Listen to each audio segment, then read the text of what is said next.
Let's go. Okay, no better time than now.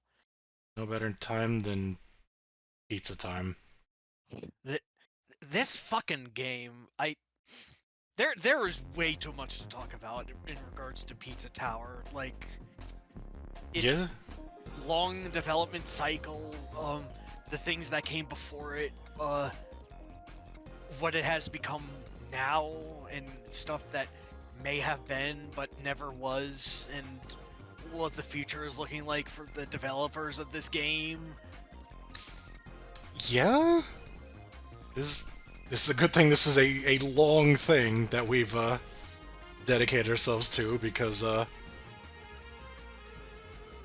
anyway, I guess we should actually start talking about it. This game came out 2023, right? Or Yeah, early 2023. yeah. Remember this came out while I was still in my apartment, but man, it was game of the year, man.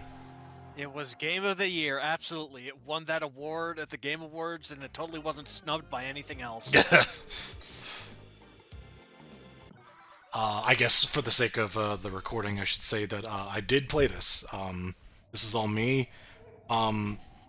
I just kind of did my best to play well, and if I made any like screw ups, I just kind of said, whatever. Um, like I wasn't gonna drag the video out to do like 100% or whatever, but I did do my best to like get as many P ranks as I could and show off as many interesting things as I could. And here's the tutorial level, which has a certain Italian song that you may have heard in an Earthworm Jim game, absolutely and totally composed by one Tommy Tallarico. His mother must be proud of him. His nonna too. There's a reason I'm actually just going blasting through the tutorial, and it's because, as you'll see, you actually get Lap 2 portals if you go through the tutorial fast enough. Which is an interesting idea, where it's like the stuff that only like the people who know the game would want to have. Like you get it if you just blast through the tutorial real fast. So Yeah. there's a lot of really good design in this game. It took them a while. It took them a really goddamn long while to figure out how this game would like even play for the most part.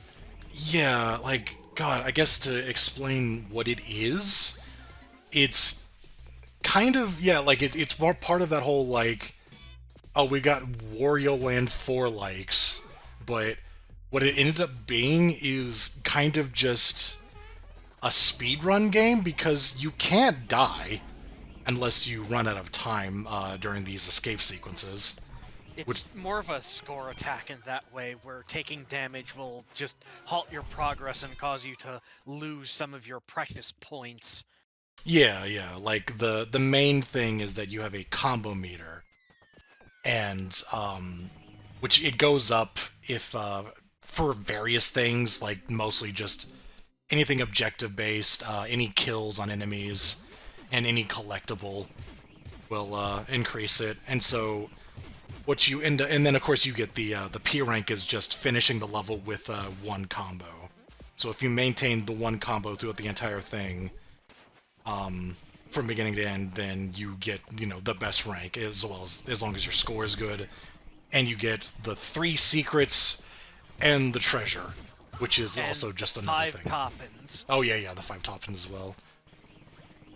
And like the secrets are just kind of bonus things that's there for really just the P ranks really. The treasure is part of the best ending, and then the top-ins are they give you money, which allows you to go to the bosses, which allow you to progress through the game. So It's actually quite open-ended, and I do like it that way. So you can like in each of like the floor rooms, there are always going to be 4 levels and 1 boss to deal with, and you could do them in any order you want, and you can fight the boss at any time as long as you have the money to open their gate. yeah.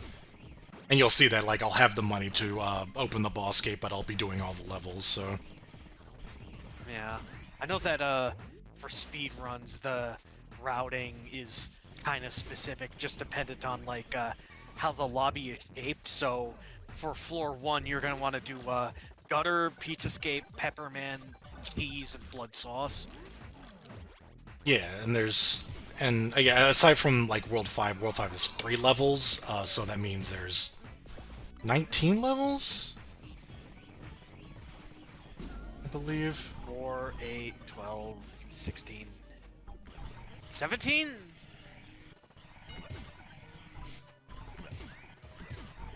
But, and I don't know, it's... I would say, like, the reason that this game is so good is, I mean, there's a lot of things. It's just a lot of really good design, but the main thing is just controlling the character.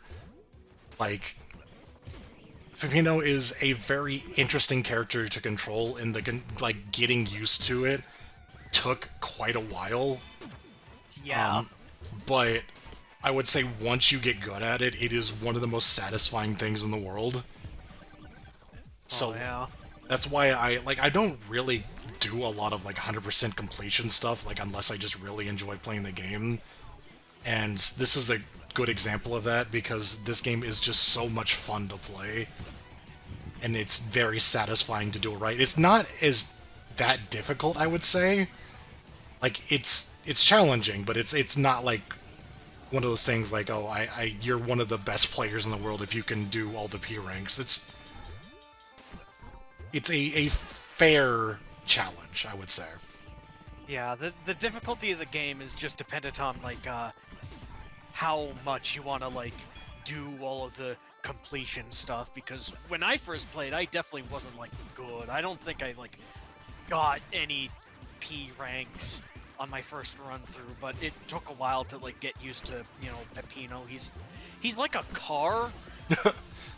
It's a weird analogy, but you know, once you get used to, you know, how to maneuver. Did you just super taunt that cheese slime? Yes, I did. No, the disrespect here. Ooh. There's a lot of silly play going on in this. Some really stupid combo drops, and a lot of just bizarre things that I did, so you'll be seeing a lot of that.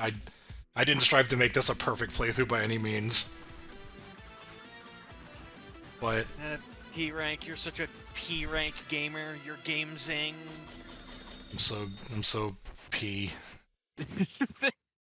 Whatever that means. Oh, I did also do my best to try to get as many chef tacks as I could without slowing down the game too much. So, yeah, which are just, yeah, they made like the achievements like part of the like completion, although it's like something like 3% or something really tiny like that, or maybe just the 1%, I think. yeah, it's weird like that, but I don't mind a feature like that in case it, you know, ever gets ported to Switch, which, you know, it did. Right, yeah. So you don't have to worry about, you know, losing achievements that way. And it gives you more of an incentive to actually, like, go for these things, even if some of them are, kinda evil. Yeah. I'll say this much, this playthrough will probably be a good example of how forgiving this game can be sometimes, where, like, because Bob recently played through it, and he had the same attitude that I think I did when I first played it, was just like, I'll never be good enough for this game to P-rank it, like, that sounds like that's way too hard. But the thing is, like, this game does a lot of stuff that, like, or, like, the requirement to do so is not that taxing, it's mostly just memorizing where stuff is, and just not getting hit. Yeah. That's really and then just being able to do all that in one run. It is one of those things that where, you know, yeah, you just have to, like, play through it a whole bunch in order to, you know, remember where it is. Yeah. 'Cause I definitely didn't find all of the secrets when I was first playing. Oh. Yeah, that was one of the dumbest ways to lose a combo. Never done that before. This is the Night transformation, which was kind of an analogy to the Wario. What the hell was that? I don't know. Okay. Night transformation was originally something like Fat Wario from the Wario Land games. Like, this game used to have like so much like goddamn DNA, and the pacing was like a lot more lower because the levels were like a lot more open-ended and larger and not as linear. But at a certain point, they reworked the entire game to be more like this, where it has focus. It was a lot more Wario Land 4, I think, because it used to have like Yeah. health. It used to have like the more open-endedness. Whereas what they've really done, because we were talking about this with the Wario Land 4 watch we did recently, where it's like that game it uses transformations to basically create puzzles, like you have in the earlier Wario Land games are like that as well, where you have to like go find the transformations and then take them certain places to do certain things. Where in this game and Anton Blast, really, transformations are really just kind of like level gimmicks. They're just sort of things that you do in the level that are just different from the normal just running and jumping. Yeah. Oh, do you know the skip in this part? I do know it, yeah. I didn't bother to do it, but I do know about it. Yeah, specifically what I'm talking about for the viewers at home is that if you step on that metal block as the knight in a really specific way, you can break the block without having to like fall down. So you can go back up to the priest and then hit Pillar John, which activates pizza time without having to do that like left section. Yeah. I sound like a fucking psychopath talking about this without prior explanation. Yeah, so That's the Pizza Tower brain rot setting in. I guess, yeah, just to be completely clear about what's going on, yeah, the level structure really is just you start at the door, the entrance, you run through the level and just get as much shit as you can, the secrets, the 5 toppins, the treasure, and then you hit the pillar that activates the escape sequence, or it's pizza time, and that starts a timer, and then you basically race back to the beginning, although the level usually changes a lot. It's not usually just, straight to the same path that you came. And then if the timer runs out, you actually don't die immediately. Pizza Face shows up, the game's villain, and he starts chasing you around, and if he touches Touching you... him is death. Yeah. You have to start the entire level over, and that's the only way that you can die. Yeah, so it's... otherwise, taking damage does nothing. They make like a gag about it. I don't think you actually see it, but one of the hint pizzas in the hub world, the pizza grannies, they'll tell you, if you hurt Peppino too much, you can go to hell. And that's all it says. I think, the game used to have health at some point, but... Yeah, not in like one of the initial builds, but they just like experimented with giving. They experimented with a lot of shit. Like at one point, Peppino, he had health and he could recover it by eating a pizza slice, which became the save icon for this game. Oh, yeah. There was also, like, currency that you can get, and then there were shops where you could buy, like, guns and shit. Like, This game's development was really fucking crazy, because I was following this since the fucking wieners don't use drugs.tumblr.com days. Oh god, yeah, it, like, used to be other games. It used to be, like, an entirely different game called, like, either Wieners Don't Use Drugs or Weenie Cop that was, like, a lot slower, and I think it still had, like, run mechanics almost akin to this, so there's some DNA, and then, like, I think the project was scrapped, and either the next project was Pizza Massacre, or the early whatever became of Pizza Tower, because I'm not sure if Pizza Massacre came before or after Wieners Don't Use Drugs. Yeah, it's... But, one Pizza of... Massacre was supposed to be like a 2D Resident Evil starring Peppino. Oh, right, Jesus. One of the most amazing things about this game is the fact that it A, got released, and B, that it came out so good in spite of its bizarre-ass development. Yeah. Like, the amount of changes... Like, the cutting room floor page for this game is insane. because like it is chock full of just all sorts of unused content and just like uh, abandoned ideas, like the rage meter or whatever that The was called. heat meter. Yeah, the heat meter. It was The like one thing that everybody wants back. I remember hearing it's like very divisive. It's like either you want it or you hate it. It was Yeah, it was very middle of the road, but like a whole bunch of mods always like try to sneak it in either as like a main gameplay feature or like a toggle, and I'm just like, no. no real shit. The only reason people do that is because it was something that they removed. It's like as Yeah. soon as you get people the idea, it's like, oh, we could have had this, then they want it back. But Like, there literally, is so much cut content that there's just like so much material for mods. Like, they will bring anything back. oh yeah, that one that was posted recently. What was that called? Sage 19 plus. Yeah, just the one with like all the different playable characters and shit. But No, wait, no, that could be like any mod, but I think the one recently was Chef's Kiss. that's it. Yeah, Got yeah. a demo that made like every boss character playable, and Mr. Stick from the leak. We'll get to that at some point. Yeah, yeah. But oh god, I forgot what I was gonna say. But I do. Yeah, one of the things was that like I know I've seen demos where there were like multiple other playable characters. This game released with one playable character, and then it added in the noise, and it like a year later. But like there used to be several other playable characters that just I don't even know. Like I don't even know what they were doing. They just had so much shit. Oh, I was Yeah. gonna explain the heat meter. The heat meter is the God Hand thing, where Yeah. the better you're doing, the harder the enemies get. Like they get extra attacks. They get faster, and it just felt like really counterintuitive to the kind of like gameplay that Pizza Tower was like gunning for. Where like if you had like heat meter like pincers right there, they probably just would have straight up attacked you and killed your combo, Yeah, yeah. or had more health. I don't know. Like this game very much did not have an identity before this, or at the very least, it had a much different identity. So like, it again, it's just insane that this game came out as well as it did, despite not knowing what it wanted to be for the longest time.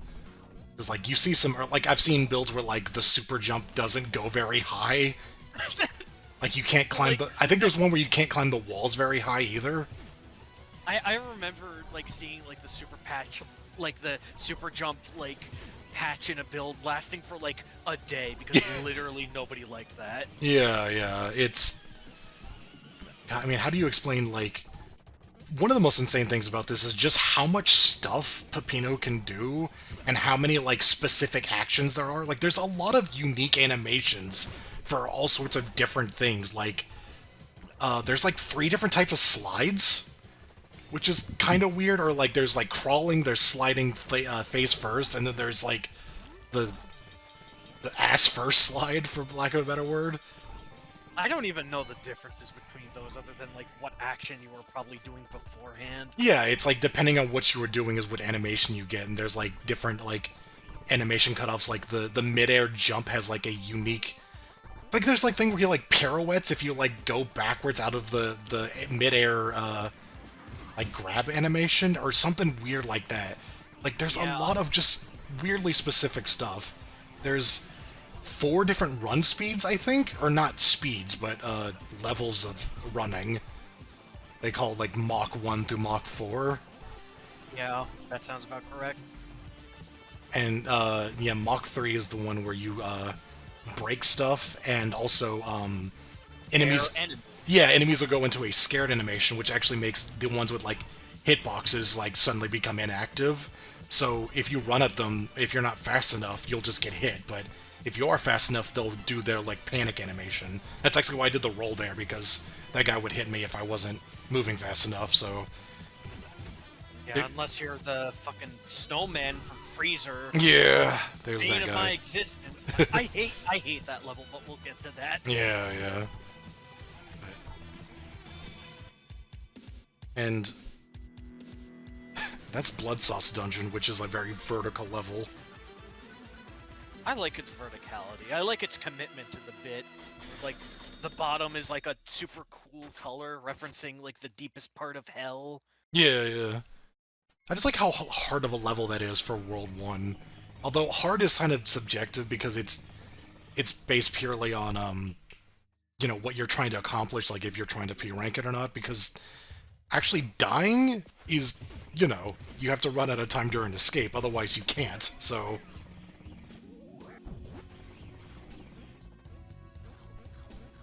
I can't imagine modern Pizza Tower with like an actual like health system.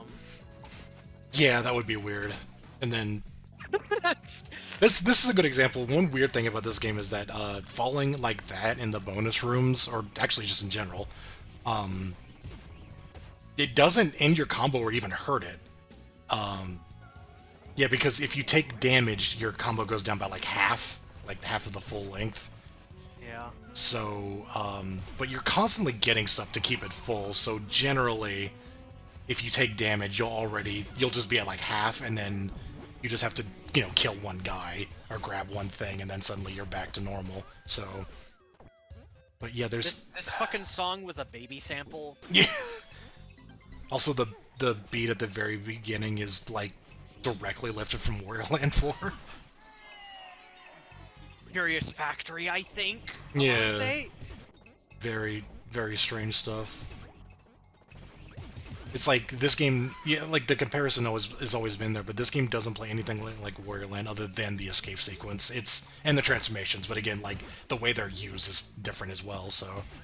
I just know that, like, the original intent, according to what was said on, the old Tumblr blog from, creator McPig, was that, it was supposed to be, like, a mix-up between Wario Land 4 and 2, which is the Wario Land that I have the least familiarity with.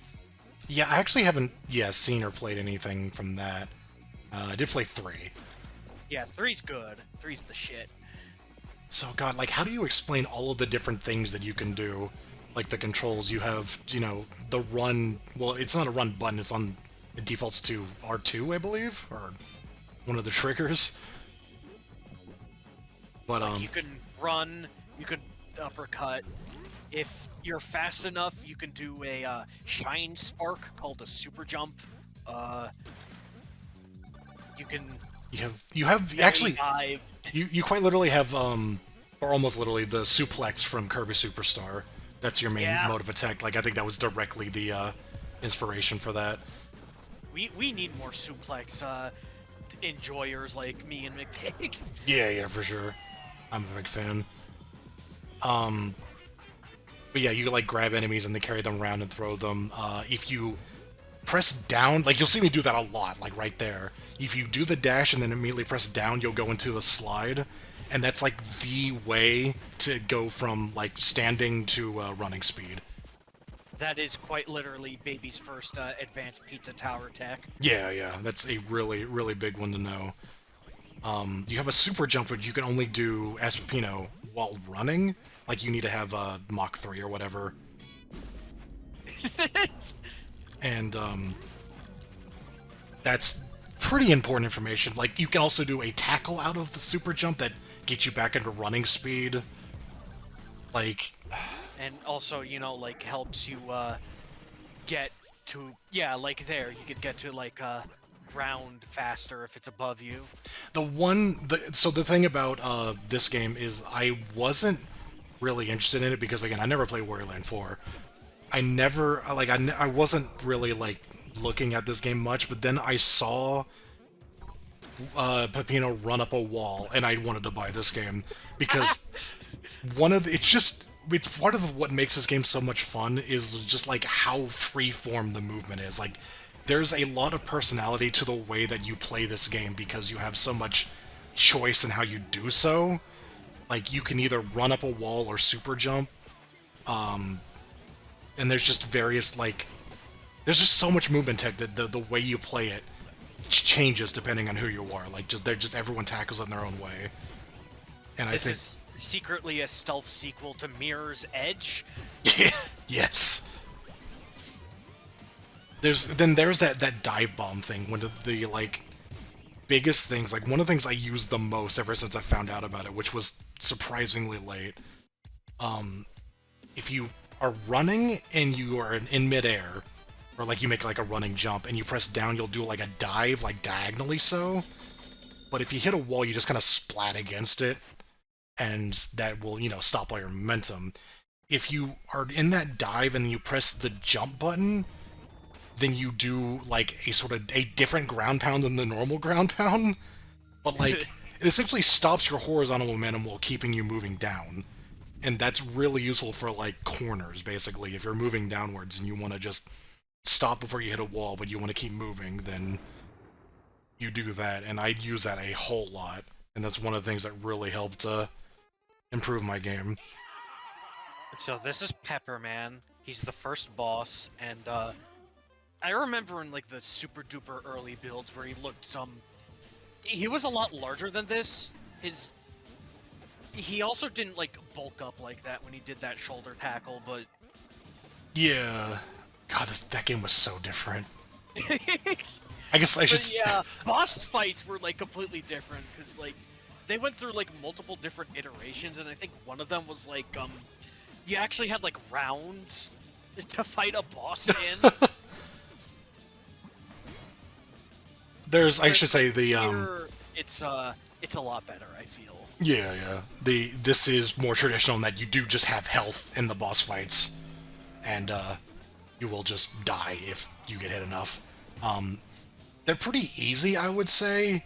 At the very least, they feel pretty easy now. I remember having trouble with them in the beginning, but The noise for me. yeah, I remember seeing that. And I think watching you do it is the only reason I had a relatively easier time with it. But I think the boss fights are really good. I don't have much complaint about any of them, I'd say.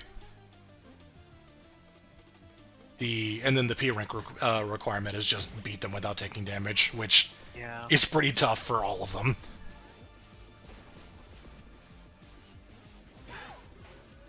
Whoa! You can pincer attack. That was unfortunate.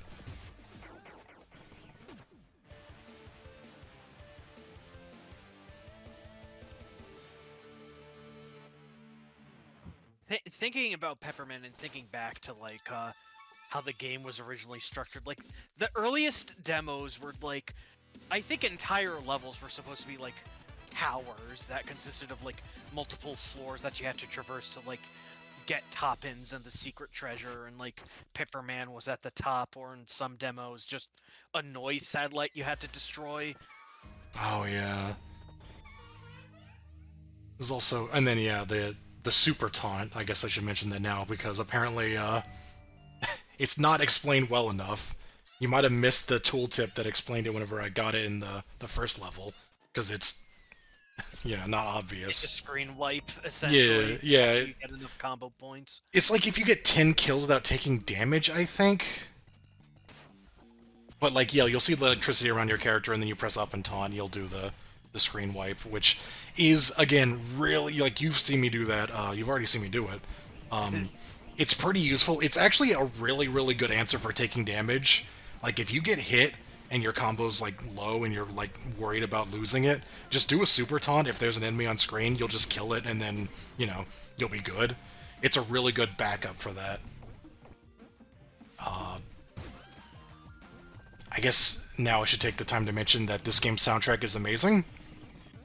Yeah, shoutouts to Klasky, Jitto, and Mr. Sauceman and Host Elvis. For making just one of the weirdest soundtracks, but in one of the most amazing ways. It's not the weirdest sound, but it's very quirky. It's very catchy, very quirky, and just masterfully made.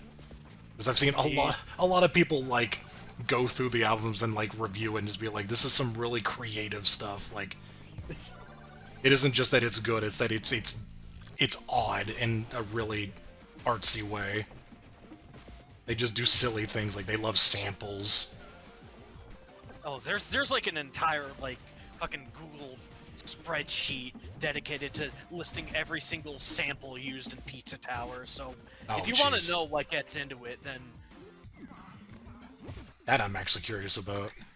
There's I'll, also, I'll probably have to find it for you later. yeah, there's Firemouth, which is pretty good. I'm a big fan of that. And me after I accidentally ordered very spicy Himalayan noodles. Yeah, this game has a lot of unused music and unused levels as well. Like, Don't mention mansion near a pizza tower fan. God, yeah. It's like space pinball was like a scrapped idea that was based off of like the pinball zone from Wario Land 4, but then it got like retrofitted into like Deep Dish 9 and Fast Food Saloon. Yeah, I know that, I'm pretty sure the music for Don't Make a Sound was, like, for some completely different level that got scrapped at some point. And one of the original tunes from Don't Make a Sound, Kids Party Menu, made it into Fun Farm. Yeah, just... I think one of the weirder things about this game is the, I don't know if it's weird, but it's interesting. The escape music. The game used to have escape music for Level-specific yeah. escape themes. It used to be dependent on the level, and they got rid of that pretty quickly, I think. So like it's really funny how the first level's theme sort of just became like Peppino's theme because it's mostly just used for, stuff relating to him, even though it was really just meant to be the escape music for the first level.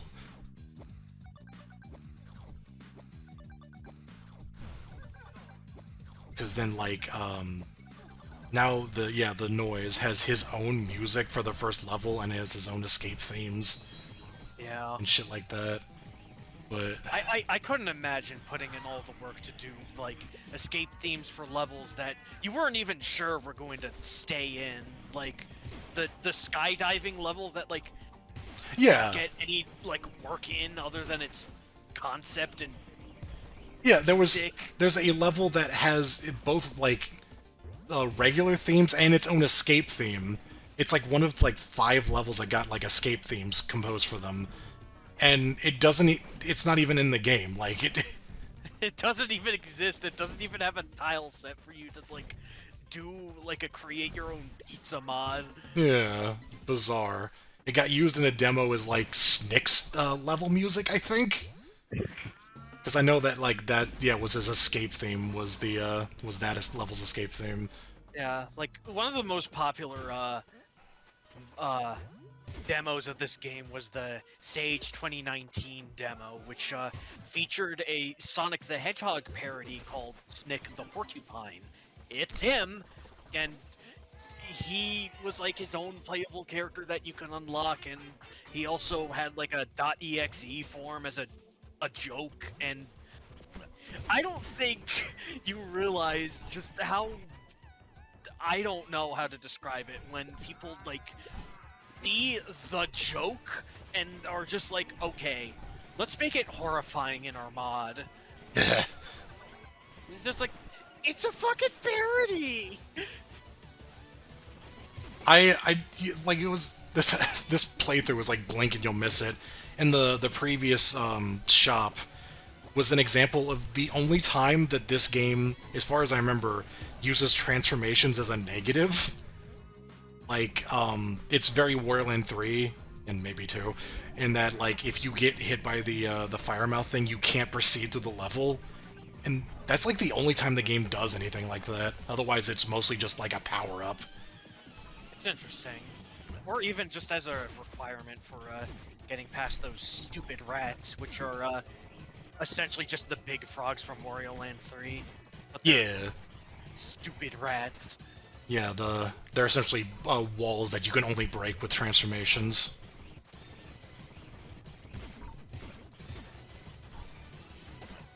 But... oh, jeez. We can't be running out of things to talk about now. Stuff will come to us. Some of the chef tasks is pretty annoying, like avoiding the cows. Never was a fan of that one.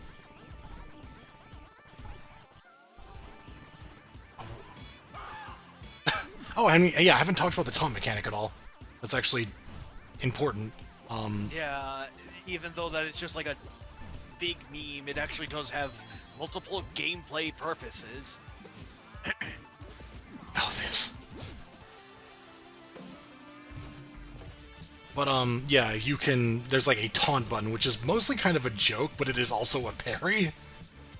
You can And- parry enemy attacks, you can get the enemy to respond to you quicker when you need a transformation from them specifically. Yeah, it gets them to attack you if you taunt near them. Like, because if you roll into them, you stun them without actually, killing them. And... Oh my god, there's a lot of moving parts in this game, which is weird because it's just kind of a platformer, but Platformers are hard to design for, man. yeah, but and I guess one of the benefits of this game taking so long to get made is that it's very polished. Like, there is a lot of care put into making the levels feel really natural, like running through them. The You'll get stopped by... I love a lot of the flavor of this game, like those guys just fighting there. Yeah, it's a whole ass narrative before the next floor. The game has a bit of a narrative to it. It's very simple, but it has payoff, I guess.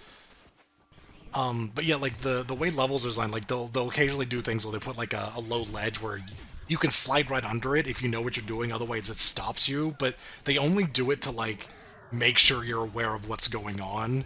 But, like, you know, if you're new to the game, you'll stop and be like, okay, now I have something else to focus on, but if you know what you're doing, you slide right through and then just, you know, again, blast right through the level. Yeah, it's kind of like a fighting game in that way, where, you know, you can't just autopilot through it. You have to, like, react and remember what's coming up when it calls for it. And then, I think one thing I like is, when you run up a slope... yeah, the way the slopes are used is actually very interesting, because when you, like, ground pound onto a slope, you don't actually hit the ground. You'll actually, you know, start running when you hit the ground, Yeah. essentially. You will quite They're literally used hit the very ground running. kinetically. Yeah, and their placement is very so much so, like, whenever you stop in certain places, you'll land and then just keep moving. And, as well as whenever you run towards a ramp that leads to a wall, you'll immediately go into a wall run, so you just go right up it. So, sort of the Mario World thing, but it's used for great effect. So, Thing is like, I'm trying to remember where in the development history they added slopes. I can't really pinpoint it. I mean, I couldn't tell you. Like, I didn't keep up with it. I've seen a lot of it after the fact, but it went through so many different phases. Like, following the development was really crazy, because you would just get, like, shit like the golf demo, where they're just, like, an April Fool's demo where you'd see the genesis of the golf level, and, like, suddenly they're just, like, a monster eldritch version of the main character in some parts. Oh yeah, there was the giant dragon at some point. Yeah, the fucking cheese dragon, back when they were like, okay, boss fights are gonna be like time attacks, and your health is determined by Super Sentai toppins. Yeah, God. I didn't like that. I didn't like that idea, to be honest. It was bad. That's the thing, though. They went through a lot of ideas, and a lot of stuff that got rejected was because it either was, you know, not good, or just, it didn't flow together. They were just throwing shit at a wall, which is wild, that you know, they managed to... They did just scrape out all the things that made it work, everything that flowed together, and then just cut out everything that didn't quite stick. I'm going to... Are you familiar with The Thief and the Cobbler at all? That not Robin Williams, Richard Williams film that had like went through decades of development hell, only to be like forcibly finished and released in Fruit Loops boxes. That's... Yeah, I know about that much of it, yeah. This feels like The Thief and the Cobbler as a success story.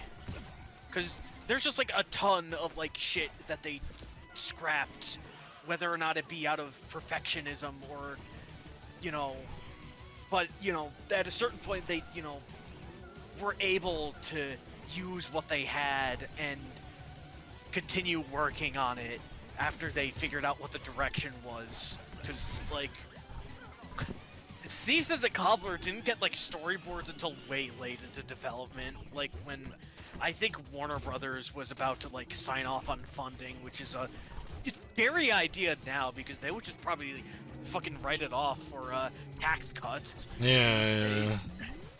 This feels a little different in that this game feels complete. Like, it doesn't feel like it was compromised at all, but it is funny how much of it was not included. Like, yeah, very recently I was opening up Game Maker games with that one Undertale modding tool thing. Undermod, yeah.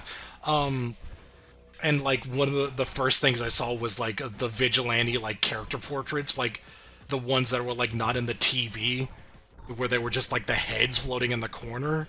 Yeah, they didn't have the TV, they just had the heads. Yeah. Like, the top left and the TV just held your score and showed you funny images. It also showed you like what your speed was.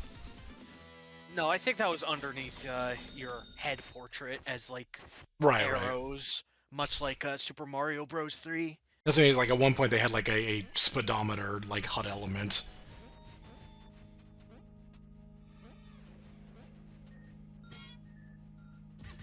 You also get hate art made of your player character in this game. You also get your obscure-ass PS1 platformer character in this game. Yep, there's literally a character from the PlayStation 1 game of the same name, Mort the Chicken. Literally, just because I think McPig was just like, should I ask? And like the creator of Mort the Chicken, and he said yes. He just said yes, so just all right. Now we have that character, I guess. Why not?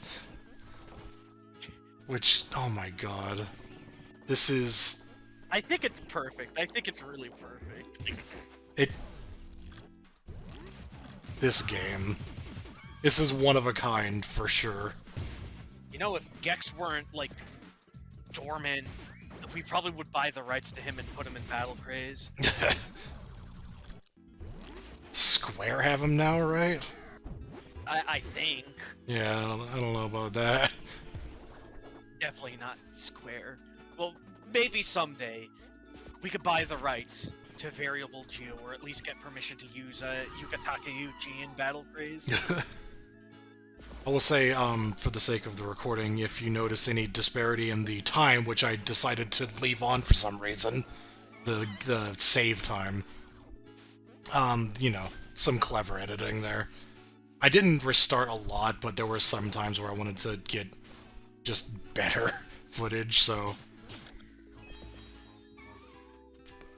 especially for this, because I wanted to show this off. Here's the Mort Cube. The Mort Cube. It's just a silly thing they did.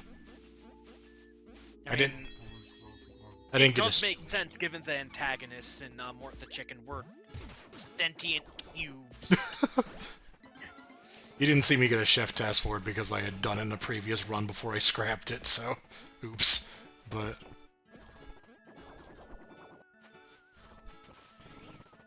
like the vibe of Pizza Tower has mostly been like credited to like 90s cartoons like shit like Ren and Stimpy and Courage the Cowardly Dog. Yeah. Yeah, I definitely see it more in like Courage the Cowardly Dog. And who is the guy that made Cow and Chicken? David Feiss? Oh, David sure. Feiss. I only say that because there are like Cheetos commercials animated by the guy that really makes Chester Cheetah look like fucking Peppino. Like, straight up. Interesting. And also, probably weird, obscure-ass cartoons of, like, French Canada. That kind of stank, but I don't know Yeah. what any of those are other than like Johnny Test. Which absolutely was not an influence on this. Maybe a little bit on Anton Blast because they used the whip crack sound effect to comedic effect. Right. I do like the followers sort of thing where you have the top ends just kind of following you around. Yeah. And I should mention the mechanic of the other person following you, who, for the life of me, for the last like 5 days, I've not been able to remember his name. What is it? I don't remember. You want a hint? No, just tell me. It's Jerome. Jerome. Oh my God. Yeah, I just don't remember that one for some reason. Remember Pillar John, but not Jerome. You forget good old John Gutter. Yeah, John Gutter, Mr. Gutter. Yeah, so Jerome is also one of the collectibles, like the treasure that I've mentioned a couple of times. If you'll find him at some part of the level, and then you'll find a door with his face on it. You bring him to the door, and that's how you get the treasure. You burned more! You even! I won't get the chef test now. You're not a good egg, I'm not a Kalexo. good egg. But yeah, and then there's just the three secrets, which are just they're like hidden in walls usually. You just have to find where they are, and you enter them, and you just get some bonuses, and time stops in there as well. Also, actually, I do have to shout out the fact that all the secret areas are different music depending on which stage it is, because they all use that stage's motif. Yeah, it's pretty great. Now that's a good use of it because it isn't, as taxing as a escape theme. Yeah, yeah. This game, this soundtrack does something that I fucking love, which is really use its motifs. Also, I am a good egg. Fuck you. God damn it! I don't know why I got it, but We have it on record though, Kalexo. You are a fraud. oh my god. But yeah, like the music makes very very good use of motifs. Like I mentioned, the first level music is kind of like the Peppino theme, so it's used in the escape music and the final level music. The other various places, which I won't spoil just yet.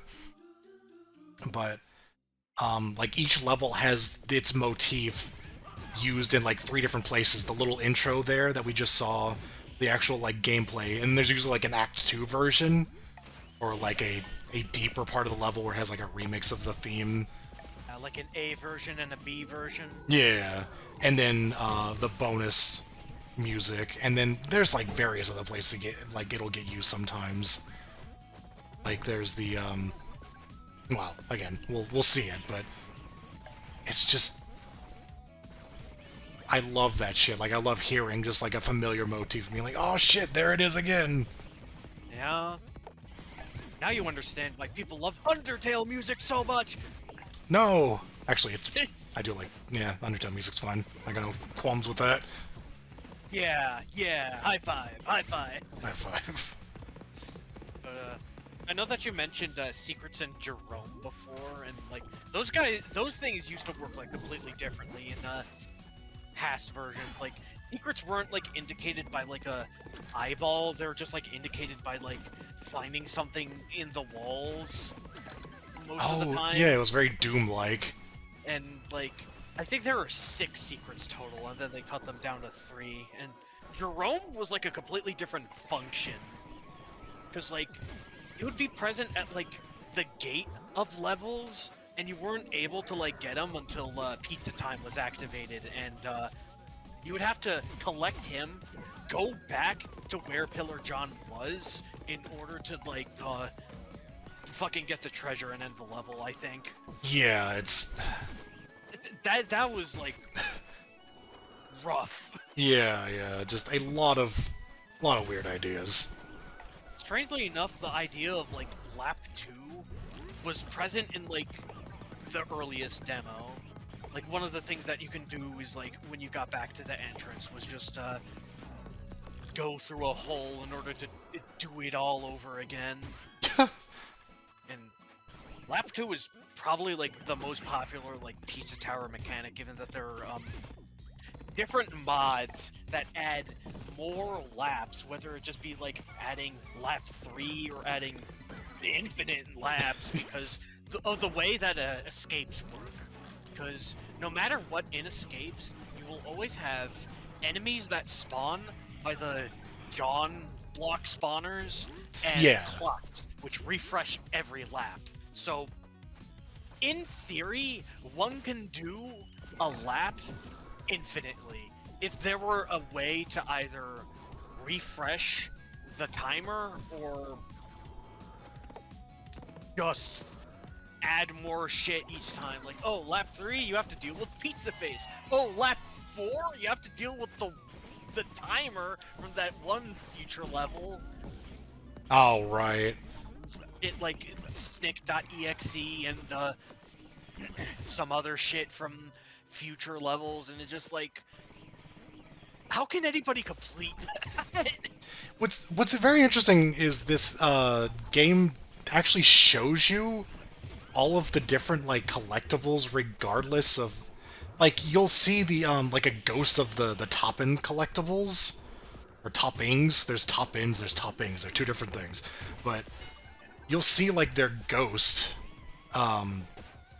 like before you go through the level and then or no, the after you collect them and then the clocks, you'll see them before you actually activate pizza time. Also, I forgot the fucking treasure.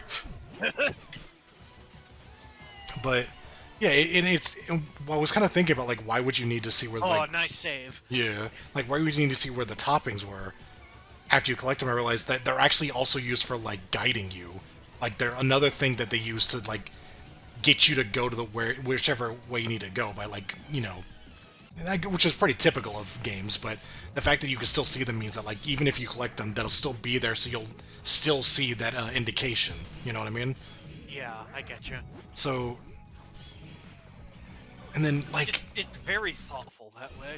Yeah, and we haven't talked a lot about what the actual level gimmicks are, because we're busy talking about the game itself, but every level, essentially, aside from maybe the first level, has its own gimmicks. Like, it has its own transformations, usually.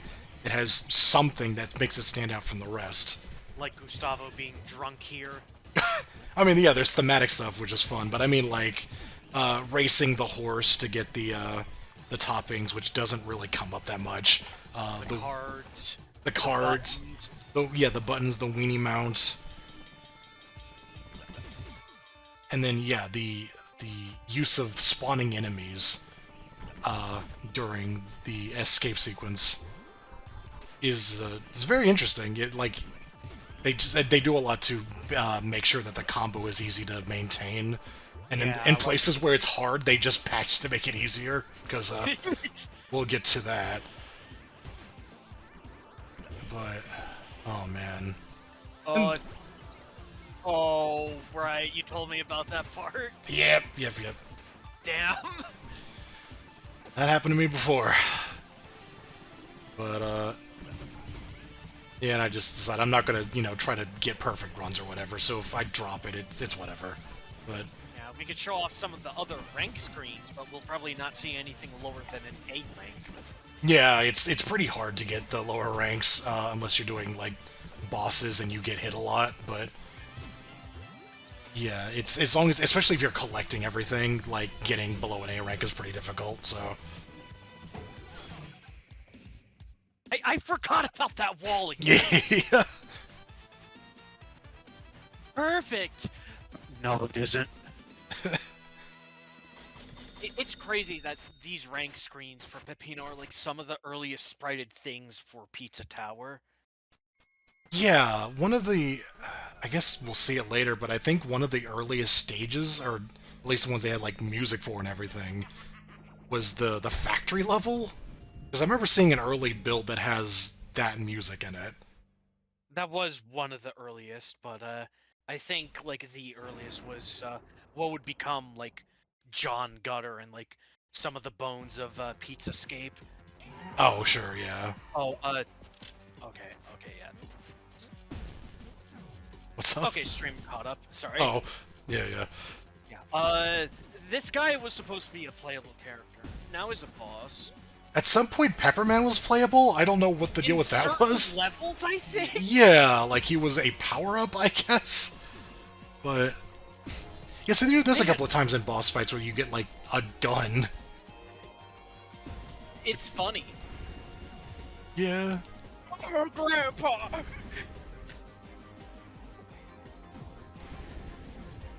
But this is maybe my least favorite boss to do well. I mean, it's a fine boss fight, but to do the no hit, it's there's a lot of moving parts. I definitely love this theme. Like, Oh, a yeah. lot of Peach Tower music was like composed like well before like much of the game was like done, and like a lot of it was put on like SoundCloud, and I used to listen to that throughout like my community college days just to like get homework done. And this was one of the themes that was made available early, and we didn't know the context. I thought this would be like a final boss theme, but Right? I feel like it's fitting here too. Yeah. But the fact that Vigilante was supposed to be a playable character, man. Yeah? Like, it really was like, it's scope creep. I think a lot of this game suffered from scope creep, which a Yeah. lot of indie games do. Battle craze, cough cough. Yeah. We've had our fair share of that. But you know, they kept adding things. I guess that the one thing that made it work is that they had the sense to like take something out when it didn't work. Yeah. It wasn't just like, oh, we added this, so we have to keep it. Like, that's why there's so much stuff on the cutting room floor, is because so much of it didn't work, and they were willing to be like, yeah, screw it. It is a hard thing to do because, you know, you do have a lot of like work that isn't going to be seen outside of a cutting room floor page in that way, but Yeah. it is like a hard decision that, you know, is justifiably made. Also, I remembered this screen cap I put in DMs. Oh, right. Yeah, I have no idea if Snick was supposed to be like a mainstay or not, but I kind of just assumed that he was just Sage exclusive because, you know, he's just a joke. I don't think he's like gonna stick around, but apparently the parody of Dr. Eggman, Dr. Bad Breakfast, made his way into some other like McPig dealings, whether they just be like a tabletop RPG or scrapped plans for spin-offs. Yeah. So I want you to do me a big favor and try your absolute best not to look at the bottom right portion of your screen and make any sort of judgment call about why this part of the recording is somehow 2 hours later than the rest of it, because I totally didn't do something as stupid as play through this level and then beat the entire game without getting the treasure on it or anything like that. So I didn't see the bad ending and then go, oh wait, what the fuck, and then have to go figure out why that happened. You have a lot of bad luck with this level, because I remember you just like forgetting it in a John Close run. Yes, that's right, I did.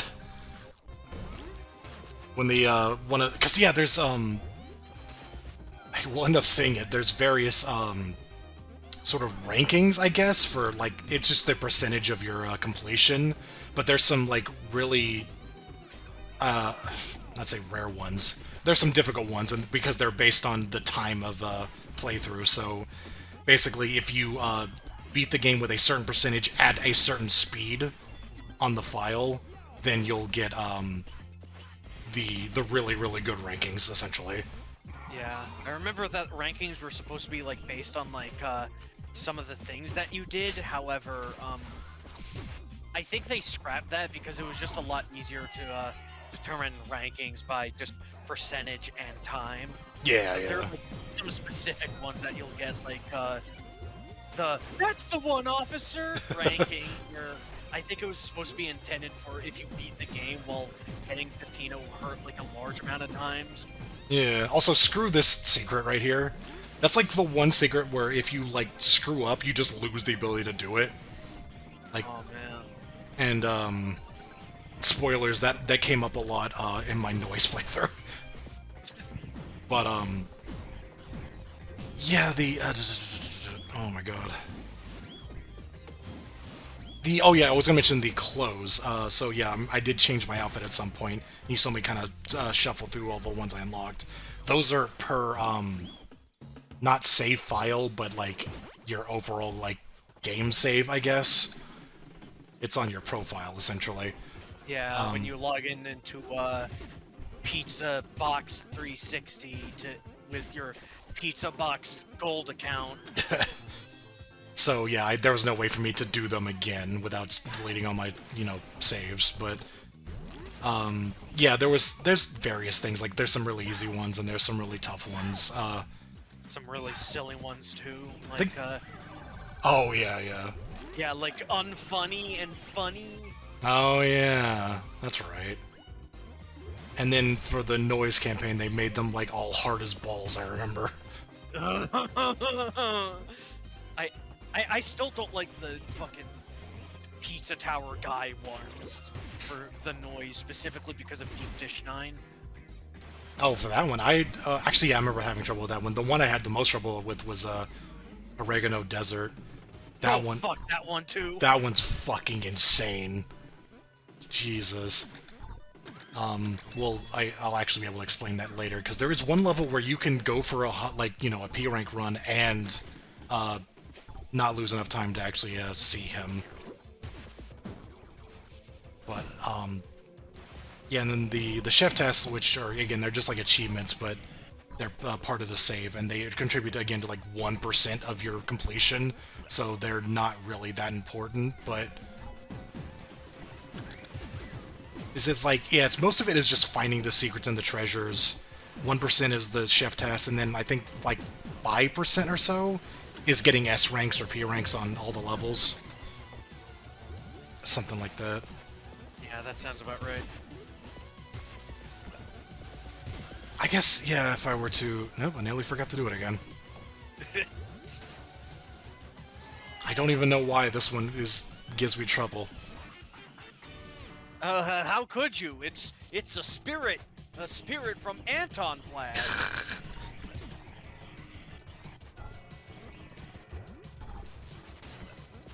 Oh, man. I hate Spit Cheese, by the way, that enemy right there. That guy can fuck off.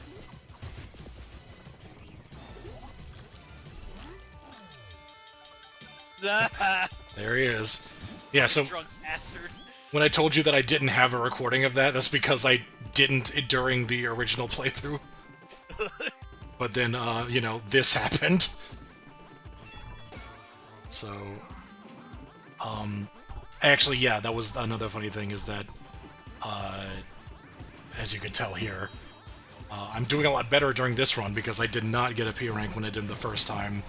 And I also had to redo the final boss after doing this because, I needed to get the right ending recorded. And, I did a lot better on that too, so...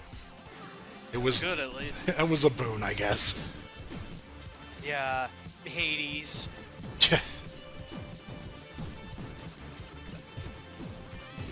God. Of course, the indie game that Pizza Tower has been compared to is not Hades, but Celeste when it was released for some reason. Alright. Yeah, that's why Peppino is transmasculine. Thanks for coming to my TED Talk. I fucking love that comic about the Celeste girl just being like, whenever I climb this mountain to solve my problems, and then Pino just super jumps to the top of it, and he's just like, I don't feel any better. It is reminding me of like the earlier demos where like the entrance to like the hub or like the level was like the pizza tower, and if you super jumped, you just come back down, and in the background would be a plane plummeting. Fucking Breaking Bad over here. Oh, jeez. So this is a... Everybody wanna be a superstar. the first appearance of the other playable character, which is an interesting gimmick for this one. I don't know why This I'm... level used to be a lot more obnoxious, where I think the goal was like you would traverse a maze and you had to like deliver pizzas to like gnomes before the pizzas got cold, and if you went back to Gustavo to get like a new pizza or your pizza was ruined, he would like go Super Saiyan and beat the snot out of you and you had to do it again. But they made it a lot more linear this time. And as a bonus, You get to actually play... plays the darn guy, yeah. Which is very reminiscent of... their design is very reminiscent of... It's both Mario and also Rick from Kirby's Dream Land. Like, the running animation is, like, directly a Rick and Kirby thing. But... So yeah, there's just a alternate character that are playable in 2 different levels. Or rather, like, you have to play as them. But... Oh, this... I actually got 2 at the same time without realizing it. Because of the fucking bee? Yeah, I didn't even notice the bee there. But, yeah, they're very, very different. I think that's another thing I really like about this game, is that the 3 playable characters are, like... I guess I should say 4. They all feel very different, but they all feel very good. Like, Yeah. these 2 are very, very weird. Like, it's... Like, because you can separate if you do various things, like, yeah, that attack or, like, crawl. They'll separate, and you'll get, like, a different moveset if you're just playing Gustavo. But... I don't know, and it's... But it just works. Like, all these things are very well thought out, and they just feel very good. I'm remembering now that, like, I think in, like, some of the earliest Pizza Tower lore docs, Gustavo was supposed to be, like, Peppino's brother, and I think that got retconned, and I think there was, like, supposed to be, like, a community thing that was, like... I don't know what the gameplay style of Pokemon Mystery Dungeon would be considered, or Diablo no Daiboken, but... There's supposed to be something like that in the works with help from, like, the community and the Pizza Tower Discord, and I know this because I contributed some things to it. Oh, and, right. You know, the project never actually happened, and the playable character was supposed to be Gustavo.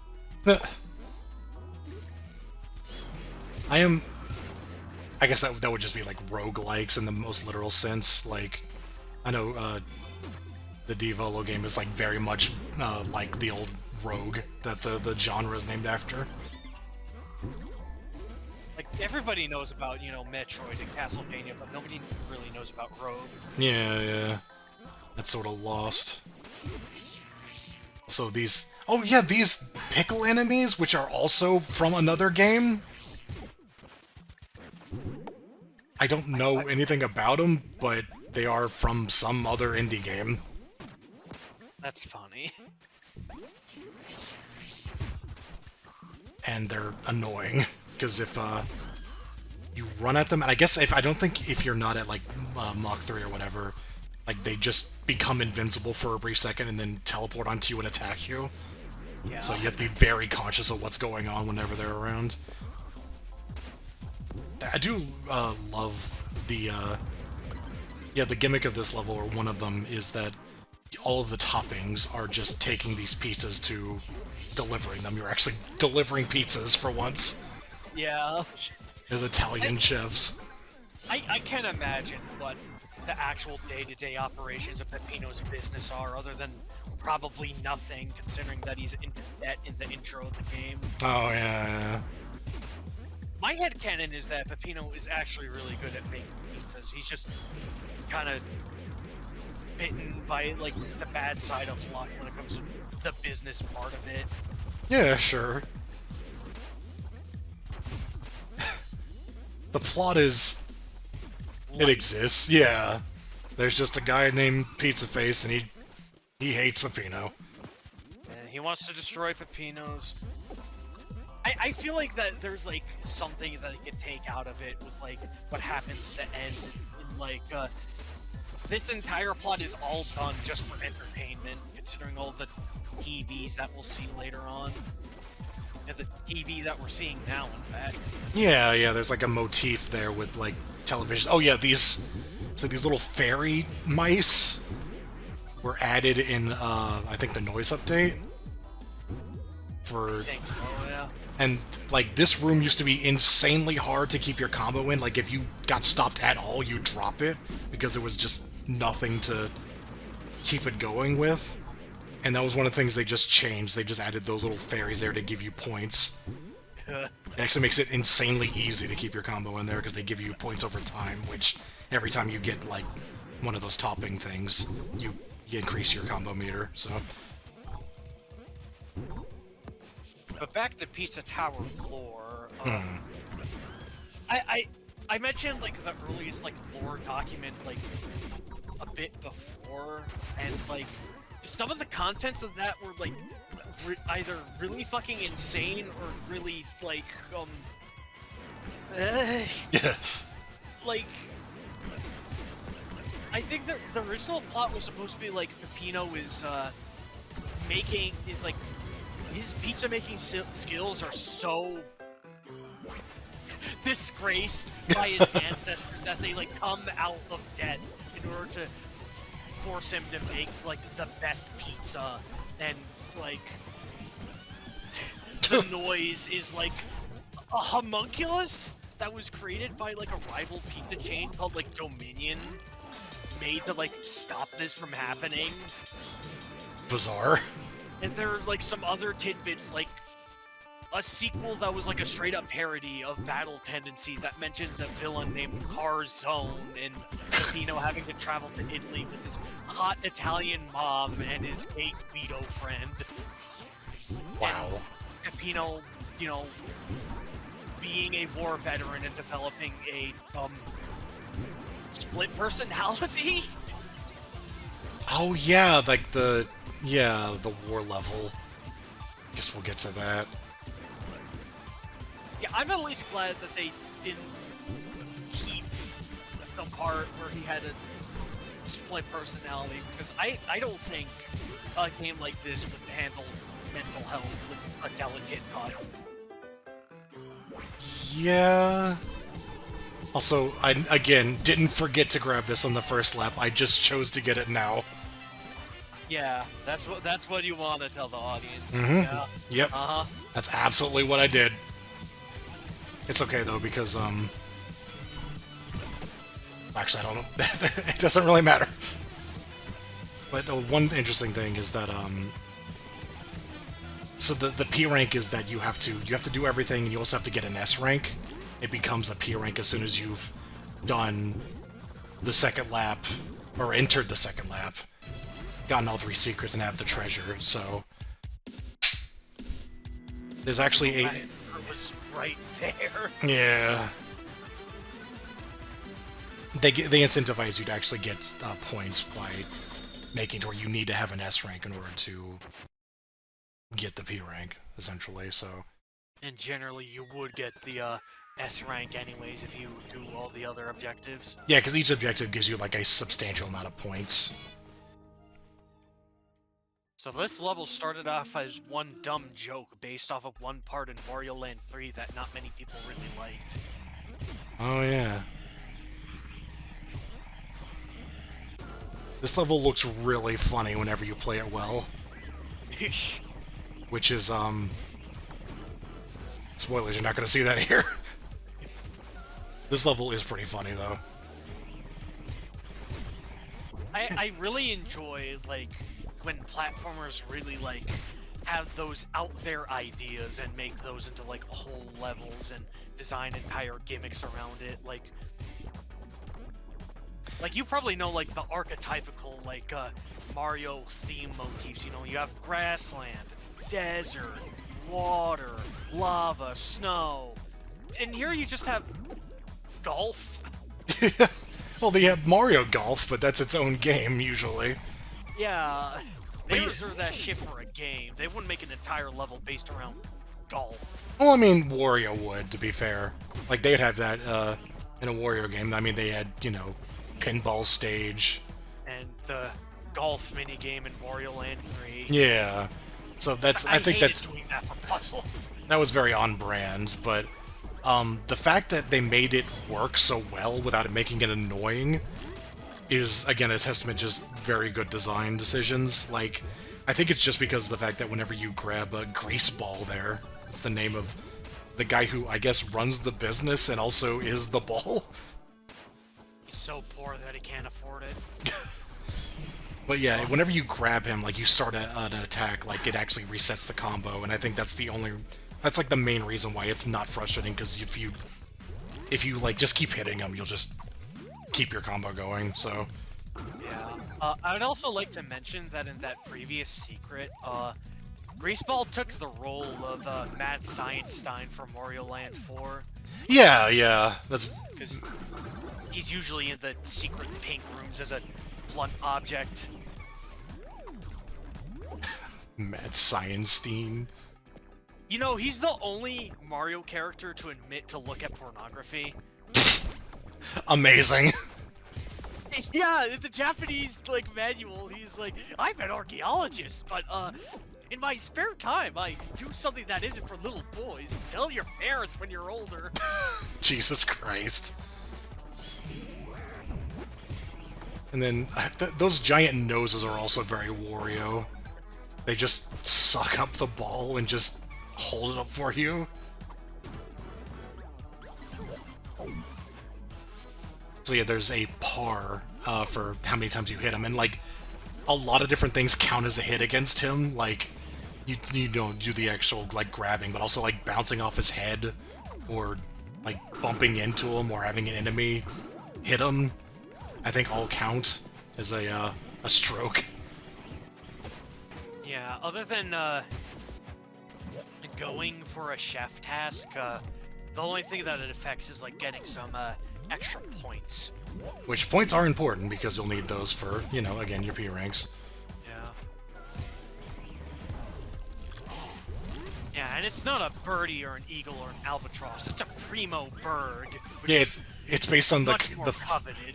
like the food that you get, I guess. It's like the reward is you get free food or something. Oh my god. Yeah. I remember going to this arcade mini golf place when I was younger for summer camp, and oddly enough, one of the things that we didn't get were burgers or weenies, but I got pizza there. The arcade pizza always has a distinct taste to it, and I want to know what the secret to that is. Probably better than Chuck E. Cheese. Fucking Good Eatin'. The name of this track. The song that uses a sample of the composer slurping noodles after being done cooking in a microwave. Yeah. Oh yeah, I will say I was at liberty to goof around a little bit more once I dropped my combo. You're gonna go for the burger skip? I actually don't know. I didn't want to do it because I didn't know if I'd miss anything. Actually, yeah, I think I'd missed the top in there. But yeah, you can do that. That's actually a chef test to have the burger hit the grease ball into the goal, which is fun. But yeah, you can do that and then go to the beginning of that room, because normally its own blocks will block you off from exiting that way. But if you actually set that up, you can just go over there and then enter the door as soon as he activates the pillar. And yeah, and you don't have to do all of this. Yeah.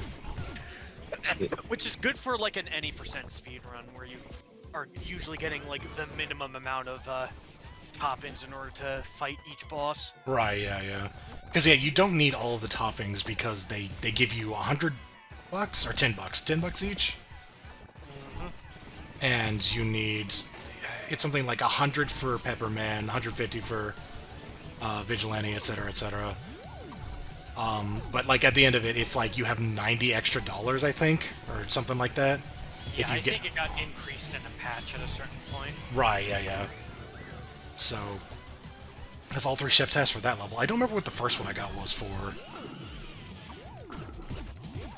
It's like killing a number of enemies with the grease ball or something.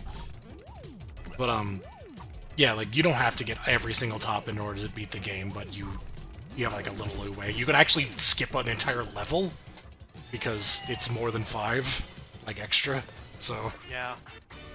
I think Bob actually, Oh, that's right, he didn't beat golf, I think. I think he missed it, like, he didn't see it until he beat the game. He's just like, what the fuck is this level? Oh my god.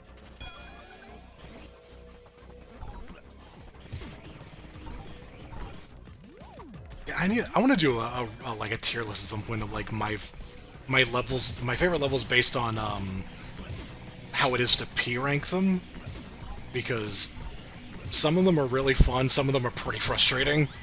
Oh yeah. This one I'm kind of in the middle on. It's neat though, like they do a lot of things to make the golfing stuff like not annoying. It's not the worst thing, I would say. You could also beat the level while getting like none of the toppings, because most of them are in side doors, and you could just kind of ignore them. Yeah, if you do, yeah, they're all, like, off and aways, and the same thing could be said for another future level involving, taxis. Oh, that's right, yeah.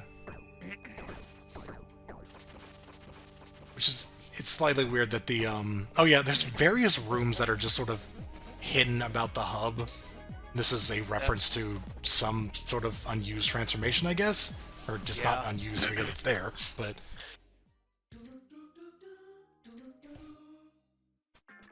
I like this level a lot. I like this music a lot. I love... It's one of the levels that just feels really good whenever you play it well. Everything flows really nicely. Yeah. This could have been like a fucking pinball level. That's scary to think about. Yeah? I think the pause menu music was like the old... or part of the old, like, pinball stage. I don't remember. I think it is. Like, I think it's just called, like, Space. Like, a lowercase. Dream. The pause Oh, thing is called yeah. Leading Dream. Might have been repurposed from when it was part of the space level. But... which, for the record, I want to also mention, that music has 2 things that make it very similar to a song from Lisa the Painful, and I don't understand why, and I want answers. It's like a drum loop and a very weird sample that are like exactly the same as the song Steel Mill. Maybe they used the same sample without knowing it. Maybe they did it on purpose. Yeah, but it's like 2 different samples, which feels like, you know, it's one of those things that's too much to be a coincidence. Yeah, like, learning that the theme of Pinball Mire is essentially just a Nine Inch Nails song. Like, both of them go hard, but it was just like, oh my god, Tony Grayson. How do you get away with it, Tony Grayson? Yeah, like, also thinking about it, like, the fact that Pizza Tower took such a long time to, like, make means a lot of other, like, projects that were either like Pizza Tower or are Pizza Tower adjacent things were made in its development. Like, Oh, yeah. Anton Ball came out, like, I think before Pizza Tower was released, and I think Anton Blast was announced also before Pizza Tower got its full release, and, you know, Big Pig and Tony Grayson are good friends. Right. But it is easy to, you know, draw comparisons because of their, like, DNA, but I would like to consider them, what do you call, like, a divergent, like, species? Divergent evolution? Sure, yeah. Yeah, it's like divergent evolution of the common ancestor that is Wario! They're like, if they're children of Wario Land 4, they're very different from their father. There's connective tissue there. There's definitely a piece of that DNA. It's mostly just in the escape sequence, but And also And then, the main characters. The main characters have a lot of similarities. oh yeah, like Anton just used to look like Wario. Like in the Yeah. Anton Ball era, he just looked. It was absurd. Like looking at him, it really was just like, this is almost plagiarism. Well, we'll talk about Anton Blast someday, but I think we actually did wait on this because we wanted to make sure the game was like finished, and it does definitely seems like they are done working on this one, which is fair because, like, you know, I think it was good enough, and then they released a free DLC that basically doubled the game. And also during Pizza Tower's development were also like some other like adjacent projects like the Scout to Go mod, which was essentially like a made using one of the Patreon demos as like essentially a recreation of like the final game just based on like assumptions. Right. And then there's Sugary Spire, which is like a Tumblr alternate universe of what if Pizza Tower were sweets? And what if the noise was Pepino? And vice versa for everybody else.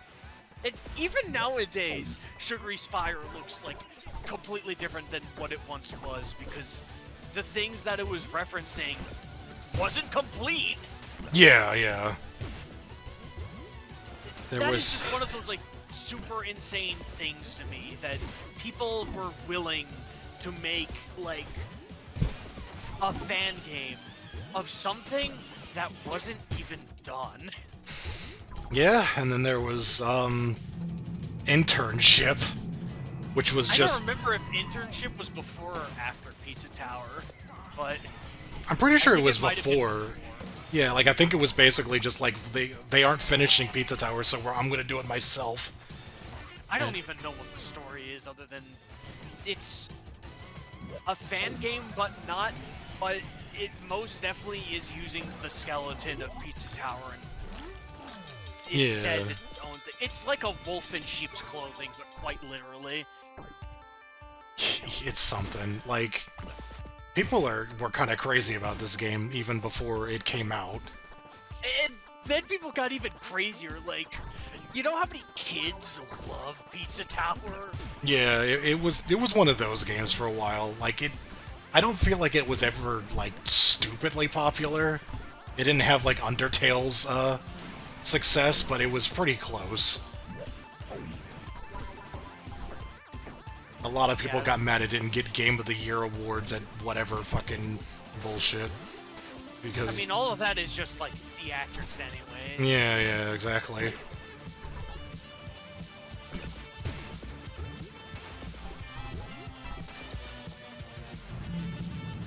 We've mentioned the noise a lot, and he hasn't come up yet, which is funny because he used to have a much bigger role in this game, and now he's just a boss.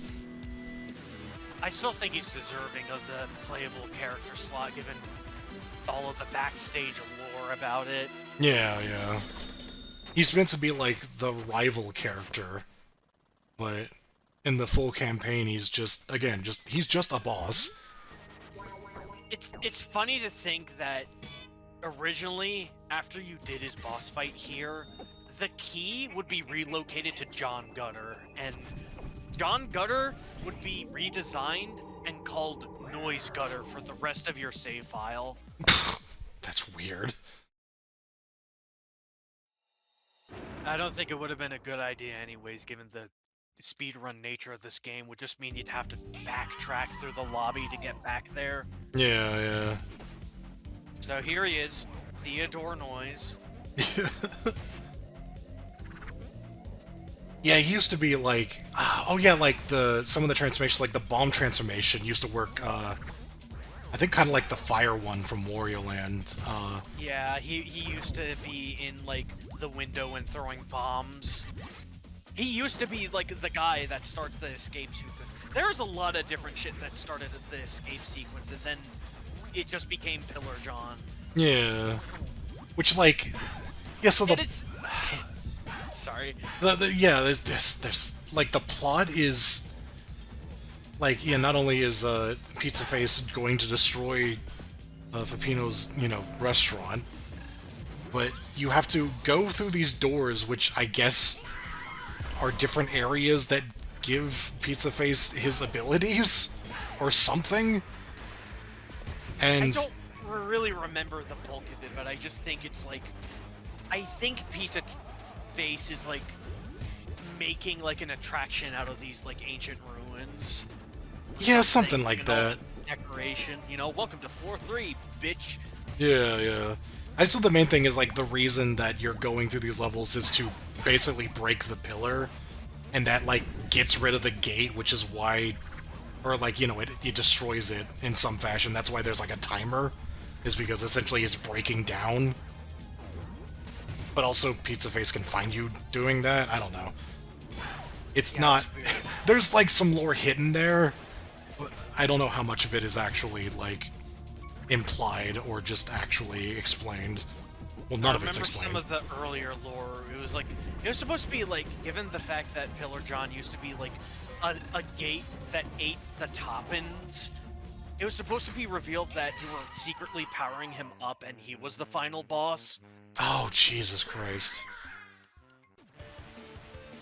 For the record, it took me way too long to realize the reason that that big balloon crashes in the foreground, or into the background, I guess, is that it creates those holes at the top of the screen that the noisies come out of. I did not realize that for the longest time. I just thought it was just a weird thing they did.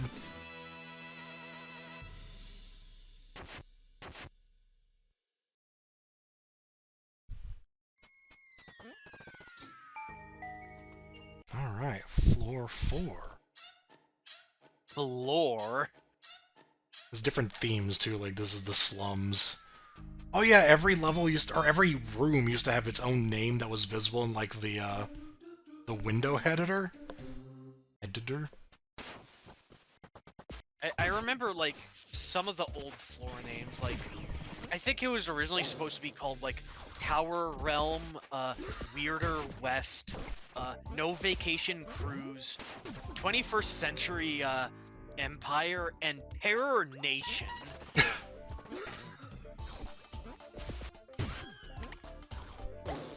I'm actually kind of upset that those names never got used, as well as Stronghold. Like Stronghold. the greatest pun that I wish I came up with.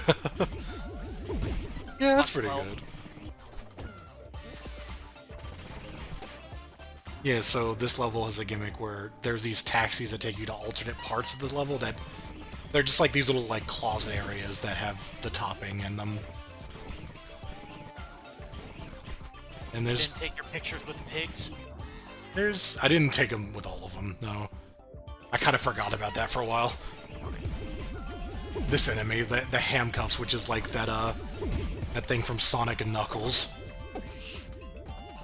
This is just Knuckles Chaotix, but as an enemy. Yeah. Hold! Hold! Oh man, I can't wait to get into Point Tat in, fucking, Dr. Bad Breakfast, mean mobile machines, I don't know.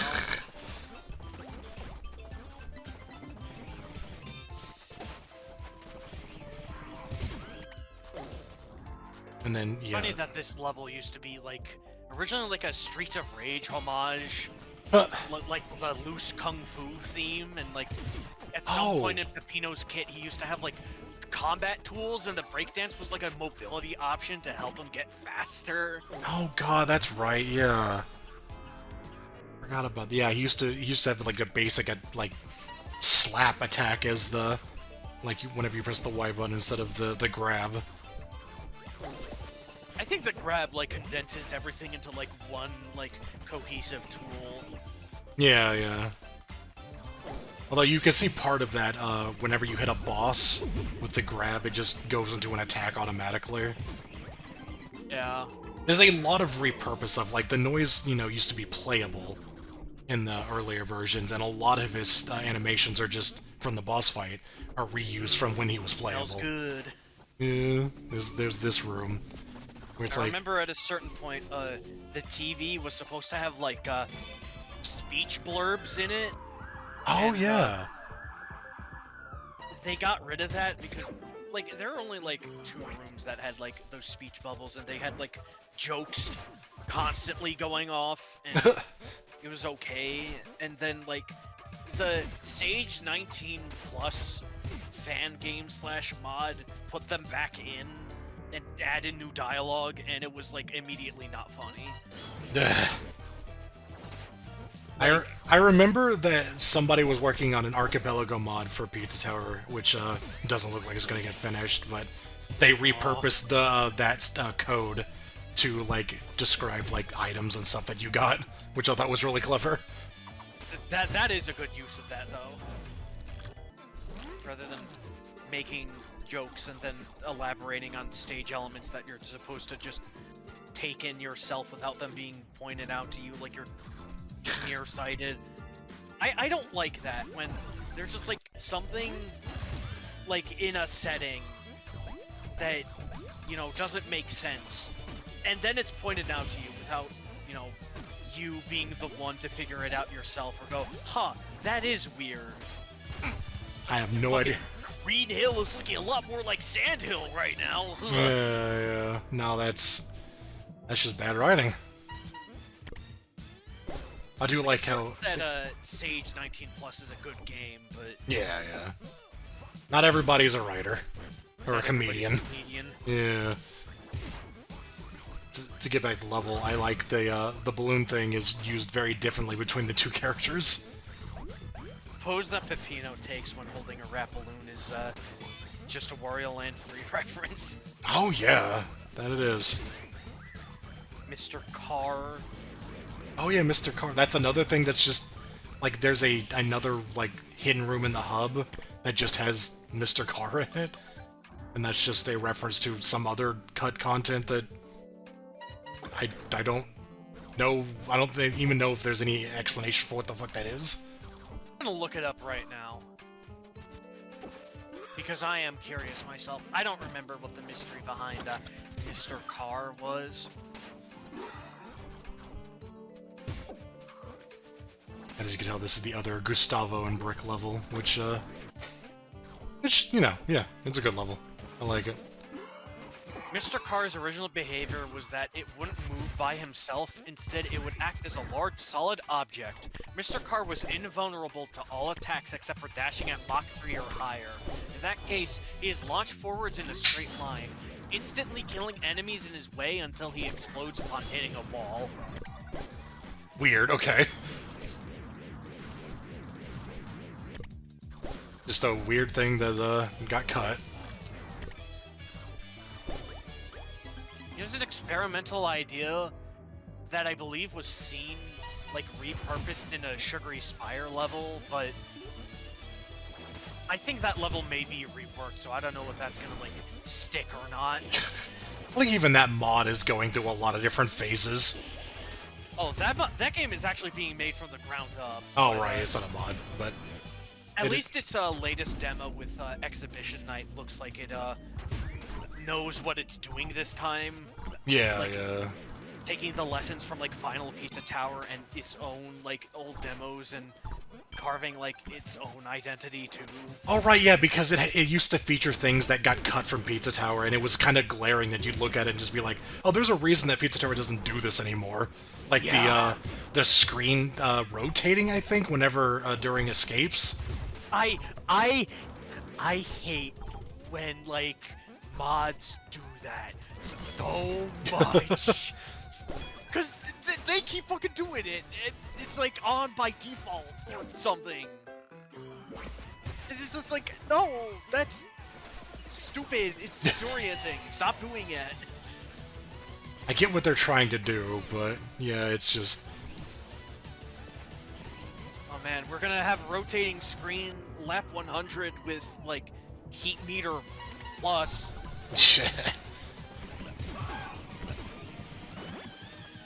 We haven't really acknowledged Mr. Stick, the guy who gives you the boss doors. He's apparently like one of McPig's like oldest like OCs. Oh shit. He's also... one of them. I believe he's very heavily based on a Adventures of Sonic the Hedgehog character. Yeah, Wes Weasley! Yeah, yeah. The inspiration stuck out to me immediately, even though I've not really seen that cartoon before. Penis, let me show you how it works! Oh yeah, the way this level changes after the escape theme or escape sequence starts. This is one of the few levels that does this, actually. Yeah. I think it was supposed to be like a thing for every level, but they never got around to it, and that is another one of those things that I am not sure if Sugary Spire is still doing or not, because some of the things that they do in Sugary Spire is a little extreme and distracting, like Cotton Town, like the escape sequence for that showing like the fucking Big Bang, and I'm like, it's not that serious, guys, come on. Right. I do kind of like this one. Like, this one makes sense. Yeah, everything's on fire and all the pigs are freaking out, but they will stop to take your picture.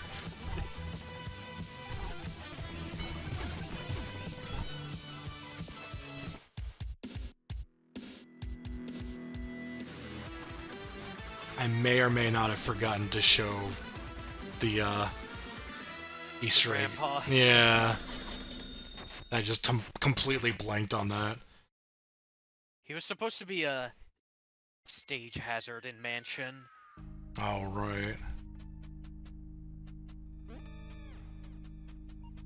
Oh, it's Snotty. Sorry, Snotty. Oh yeah, another thing I forgot to do. I forgot to go over there and actually acknowledge the noise. He's over there. Smoking a cig. Yeah, and he makes a funny face if you get near him. And I just completely blanked on that. I do not like this level. I'm not a fan of P ranking this level. Yeah. It is... I don't mind the level, like, I like it enough, but boy is it annoying in certain parts. Seeing the weenie enemies is reminding me that, like, enemies used to have a lot more, like, different interactions with things, like, just idling about and, like, different hit reactions and even recovering from, like, a dizzy state. Isn't the weenie enemy, like, directly a reference to, Wieners don't use drugs? Yeah.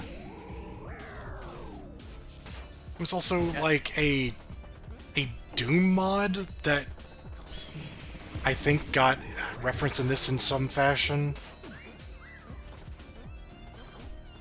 There was, like, the bring your own class thing where I think it was, like, the sprite arts just made, like, sprites for a Pizza Tower class, or a Pino class or whatever. I don't remember. I feel like I should know what you're talking about, though. Yeah, I just remember, yeah, it's called, like, Bring Your Own Class. I remember there's, like, McPig, I believe, did just sprites for it. And yeah, he made a whole bunch of characters. That just included, like, completely other OCs that were, like, for other, like, Pizza Tower adjacent projects, like Melty Man. I would have loved to see Melty Man in a game like this. Mod him as a Pizza Tower mod, fuck it. Yeah, yeah.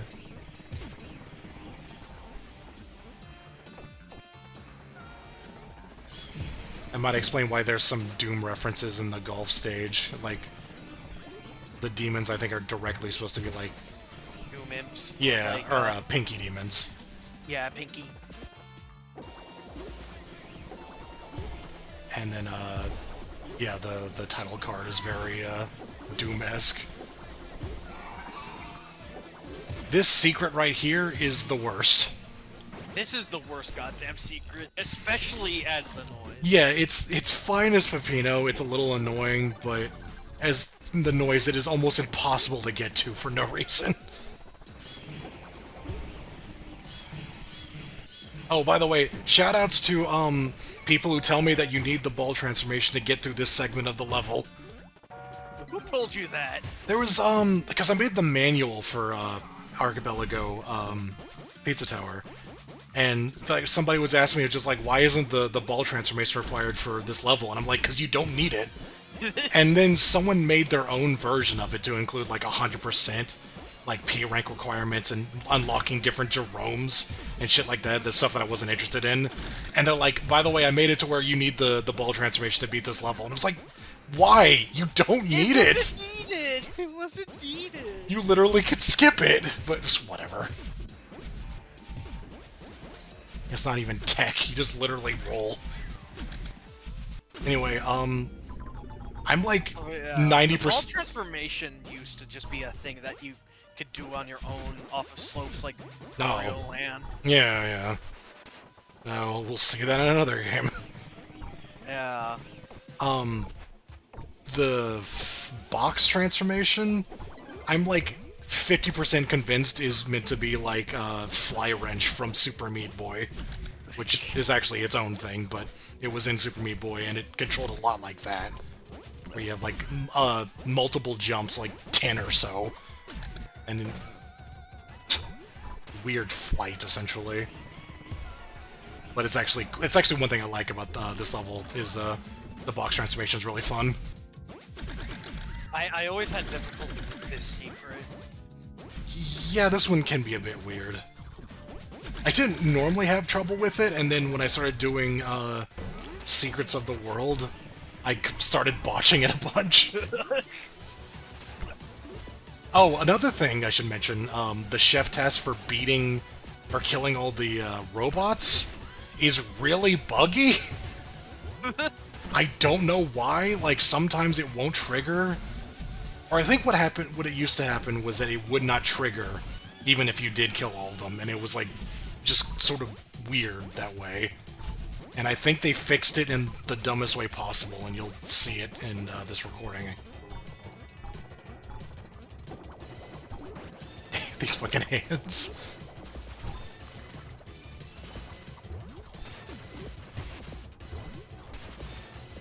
But yeah, there's even like a lot of stuff you can do with the pile driver, or like just the grab, where if you hold up while you're doing the grab, then you'll automatically go into like a flying pile driver. You'll fucking SPD their ass. You love to see it. So when Peppino gets into Battle Crease, he's gonna become a grappler, right? I think he has to. There's no way he couldn't. He also has to have a lot of armor because he doesn't fucking die. It's funny knowing the reason why Wario is invincible in those games. It's literally just because he doesn't feel like dying. That's right, I forgot to mention that during the Wario Land 4 video. I do remember that. It's a really good bit.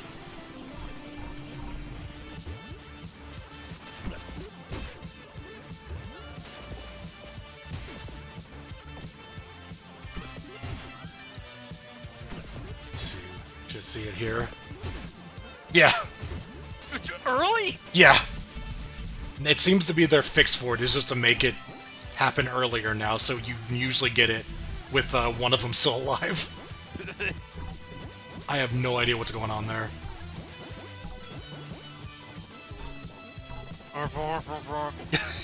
We failed to mention that your way of getting untransformed is through religious prayer. Yeah, you just go to a priest. It's like you're possessed or something. That's forcing you to be this way, and you have to have a Curse of Mort. priest. Yeah, priest exercise Mort from you. Like, I remember it being different, like, whether or not it'd be, like, you had to, like, get hit, or, like, go into water, which is also a Wario Land thing. But I think, like, the catch-all being a priest is good. Yeah, it's easy to understand, like, whenever you see him, it's like, okay, that's where I'm supposed to take this. I think it was supposed to be, like, specific to the transformation, but now it's just a priest. I remember Stupid Rats were almost had transformation-specific variants, but that got scrapped. Even though that, I think they had, like, everything ready for that. Yeah. There's so much stuff on the cutting room floor page, it's ridiculous.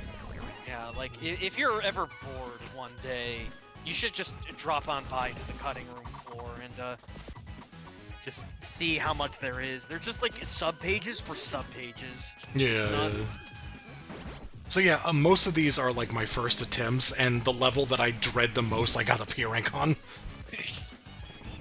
Like, that is not something I usually do.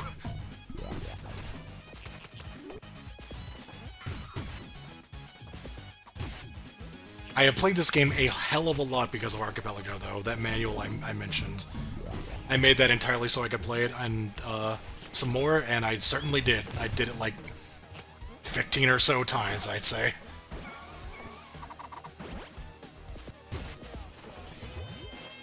If it wasn't obvious, I genuinely love playing this game. It is so good. It is very good. Remembering out of nowhere that I think McPig wanted Peppino to just be called Pizza Tower Guy, like how the Doomslayer is called Doom Guy, but he just never caught on. Right. I mean, Peppino is just like a funnier name anyways. It's short for Giuseppe.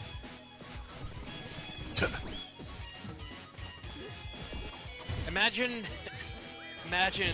waiting 9 months just to name your offspring Giuseppe. Oh yeah, and there's some serious TMNT references going on with the ninja pizzas. Totally tubular, bruh. I know someone compared this music to like the SNES, or like to one of the TMNT games. I don't know if that's really an inspiration or not, but I wouldn't be surprised. Orchestra hits. Yeah, yeah. Yeah, I just remember like the Konami games just having so many orchestra hits. The cheese. This one's an interesting one because you first get put into a ball where you like can't stop or you really do anything, and then you get put into a form that like can stick to walls. I just remember the cheese transformation was supposed to be in Pepperbot Factory at first. Yeah, because there was a variant of the robots that shot out cheese at you. And then there was the variant that shot out knives out of its mouth. Oh yeah. Imagine getting spat on with knives.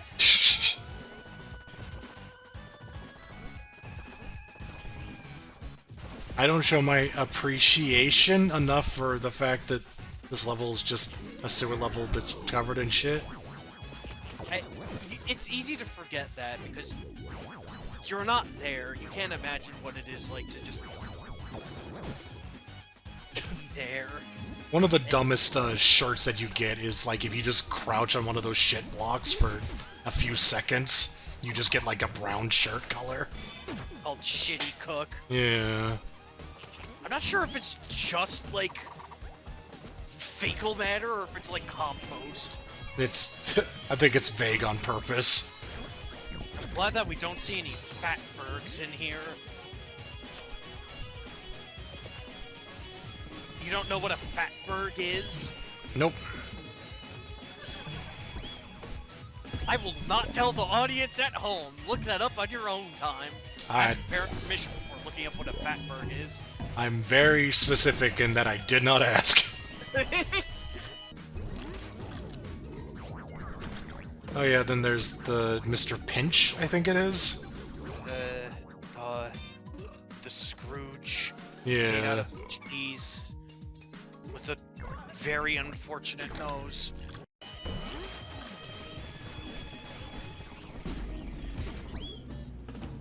Oh yeah, that's the thing. They added these stupid rats here, I think, to help keep the combo up. That's actually why, I grabbed the cheese slime there, is because I used to be like harder to keep your combo there, so I hold on to him so that I instantly kill him as soon as I go into the ball. Yeah. But that trick isn't really necessary anymore. But hey, you know, old habits die hard.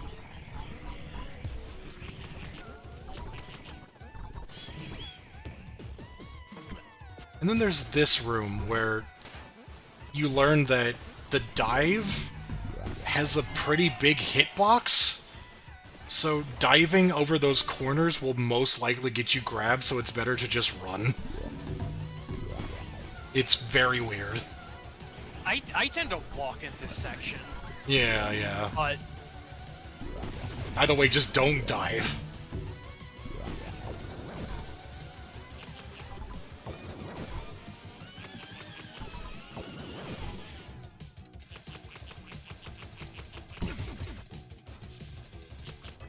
I say a lot of the transformations and the interactables are like fun. Like these sewer lid things are like they're simple but they're fun.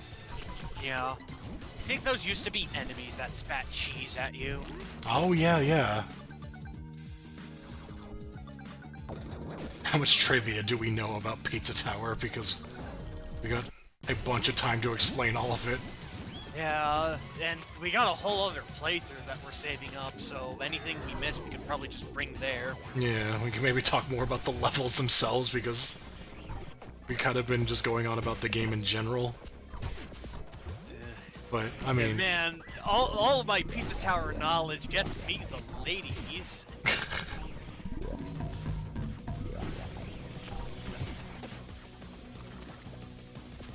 It is, I guess, worth mentioning that, like... You know, it happened with Bob, and I think it's probably happened with more people as well, is like... If you go into this game expecting it to be Wario Land 4, you are going to be disappointed because it is not that at all. It's like... It's actually funny how we have, like, 2 games that were directly inspired by that, but they went in, like, completely, like, higher-paced directions. So I still feel like there's, like, ample opening for, like, a Wario-like game that's more inspired by, like, the slower side of it, like 3 or even 1 to an extent. Yeah, just the actual puzzle platformer elements. We don't have enough puzzle platformers, I think. And that one was done in a very quirky fashion. I feel like something like that is definitely very possible. But I guess I should mention it because we're not going to see it here. Snotty is just a random NPC they put in the hub world, and if he dies, if you kill him, he just stays dead.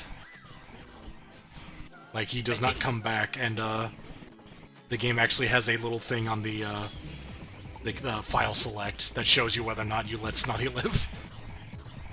I remember, like, Snotty actually being, like, present in Eggplant Build, which was, like, the last publicly-ish available build of this game that they had before release, and Snotty was always the first cheese slime in a room, because, Oh!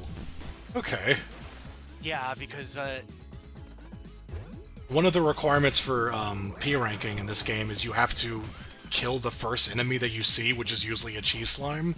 That's why you'll see, like, just randomly, like in the beginning of Pick City, there's just that one room you're in with one cheese slime. And because that is what I call the load-bearing cheese slime.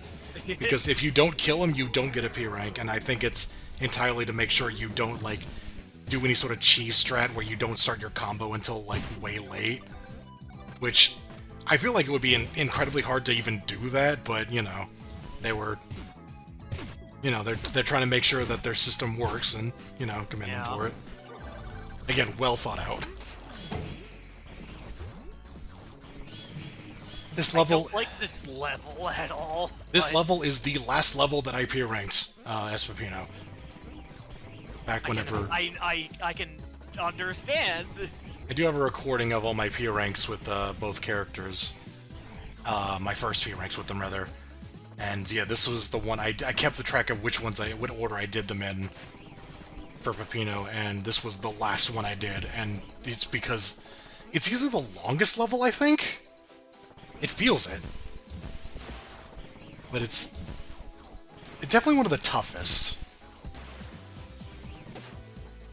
It requires the most, like... Yeah, like, it requires the most, like, finesse, basically. Yeah. I'm remembering because I saw the guy on, like, that box of shrimp. I think the Snotty role was originally supposed to be some, like, human character called Gabriel that's featured in some of the backgrounds of the levels, but he just didn't happen, I guess. Not as funny, I don't know. I don't know. Yeah, there are just, like, crazy amounts of shit cut in Pizza Tower, like, the many different, like, noise variants, like, I think there's like a different playable noise because he had like went through like a revision on how he worked. So like the old version was called King Noise. That was like based off of the Burger King mascot. That never got made. Then there was like Mr. Orange, which is just like the noise but wearing orange, and he had like thick eyebrows. Oh, jeez. I don't know what the deal with him was. There was... Oh, I don't even know, man. This game was Can you weird. name any characters that I haven't mentioned yet? Oh, God. I'm sure, like, you can go to the Cutting Room Floor page right now and just find a bunch more, but... Like, at some point, like, yeah, like, I think the noise was playable, but he was just, like, the reskinned Peppino, essentially. Like, they did all the same things. And there was like a version of him that had like a pogo stick, Oh, yeah! and he could just use bombs whenever.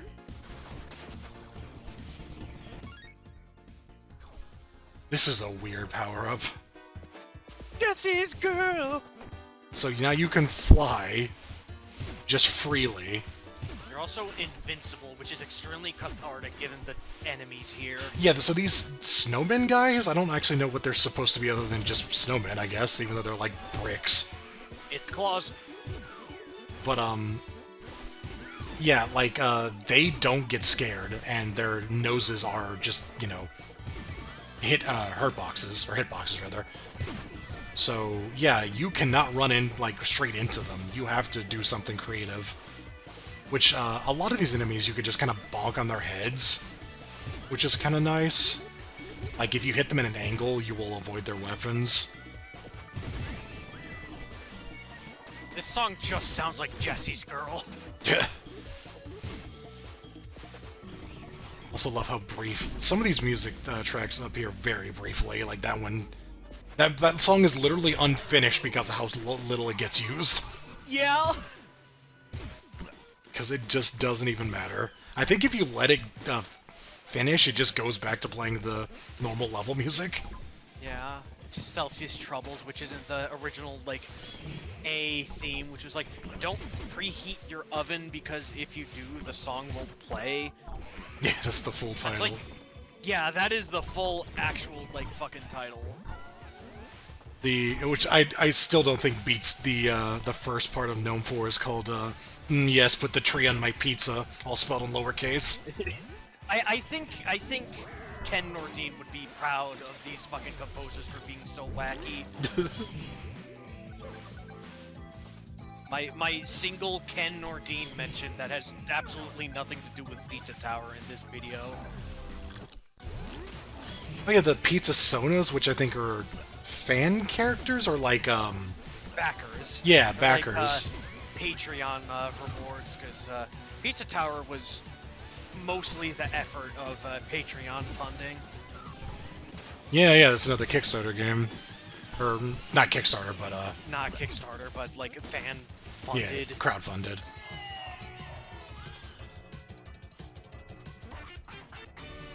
There's like only 3 of them that like changed. One of them because they just wanted a refund. One of them because the character was like not being used for like a proposed project, and the other one because of drama. Oh boy. I just saw the name of the person that it was, and it was like, oh, this is the guy that got mad at me for posting some shitty opinion about Tohime Enbu, that fucking like fighting game that was based off of an ROJ. Weird. Okay. Like fucking years ago. I'm talking like way before I met you guys. Alrighty then. One of those moments where I was like, thought you died. So yeah, boss 4 Oh could yes. have been Mr. Stick. It could have been a bee.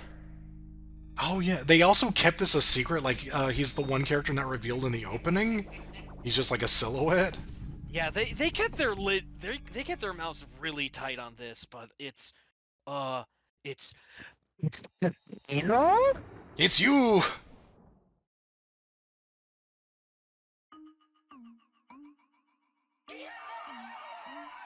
This is my absolute favorite boss fight. I fucking love this. Not only, This is not only it's like thematically interesting, like I just dig it, but whenever you play this boss fight really well, it's just a lot of fun. yeah.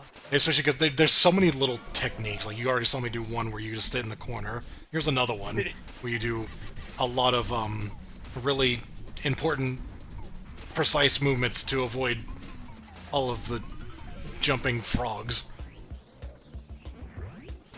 There's also a weird emphasis on fake Pepinos that have frog motifs. I don't know what that's about. Yeah, that comes up again later. It's weird.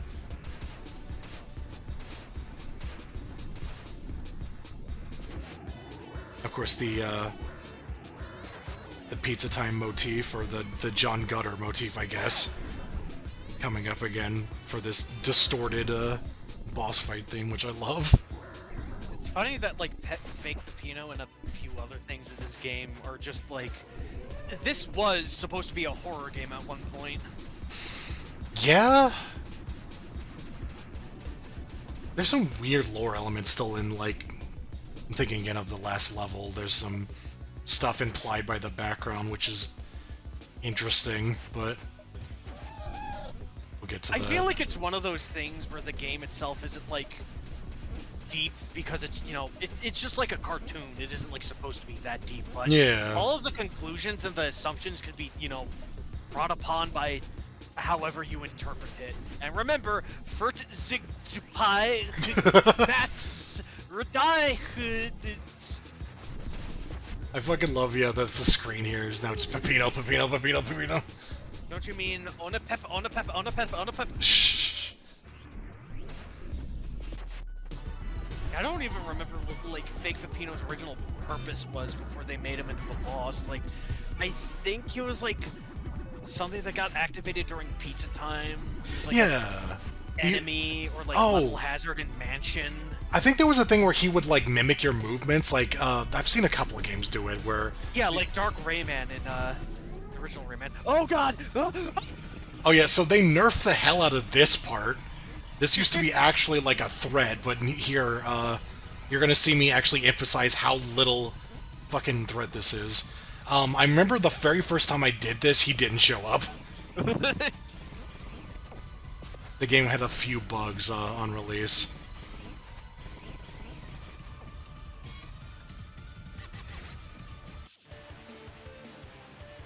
Oh yeah. Oh yeah, they fixed that! I don't know why they did that! I think it's because Do Enter Not Inside was an accidental reference to some meme. Weird.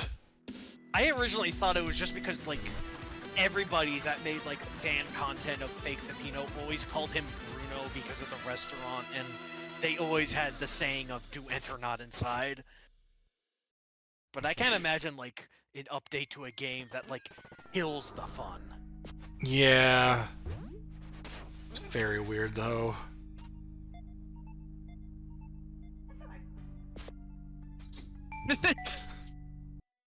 fucking doing some CQC on Snotty, go to sleep. I'll just give him a hug. Give me a hug. Alright, the final world, and, three, Dang it. like, horror-themed... no, kind of horror-themed.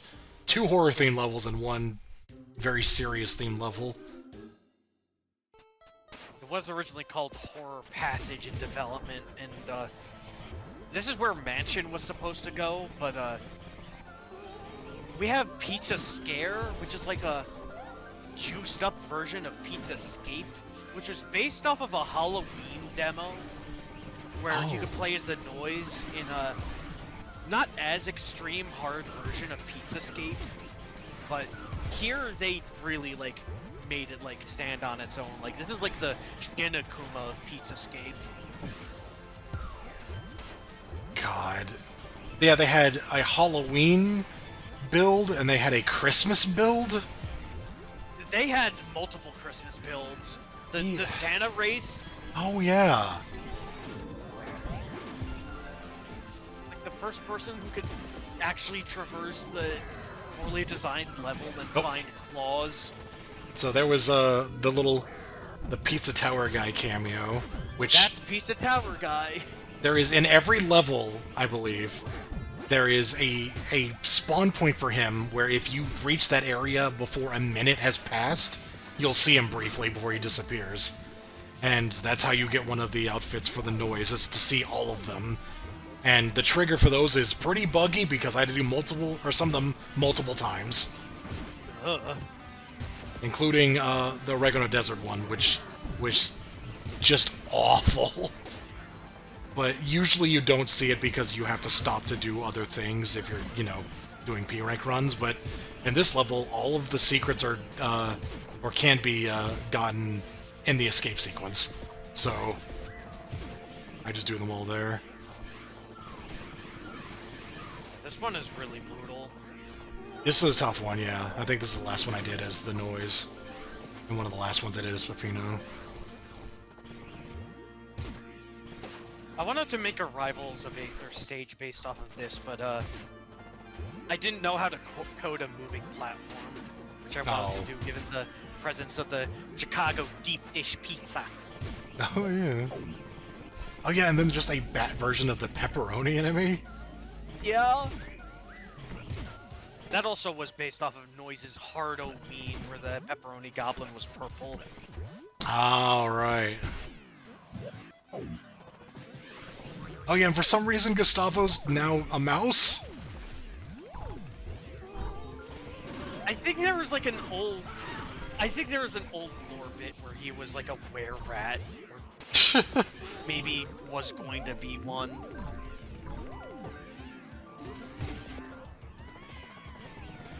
Oh god, talk about something so I don't have to acknowledge how fucking awful I screwed this up. The priests are different. Oh yeah, these guys now make you invincible? By the power of Christ! They make you invincible and they allow you to kill ghosts, which you otherwise cannot kill, except with super taunting. But what's really funny is, if you're doing the thing where you're running at them, they will do a scared animation even though they can't be killed. Yeah. Even in death, they still retain their old habits. Mortality. Yeah, the level gimmick of this ghost that follows around and then possesses stuff to, either hit you or give you transformations with the ball launcher thing. And there is some, implications with the fact that not only is there, a ghost cheese slime king, but there's also, a vigilante who is trying to, avenge the deaths of these little guys. Oh, yeah. Never thought about that.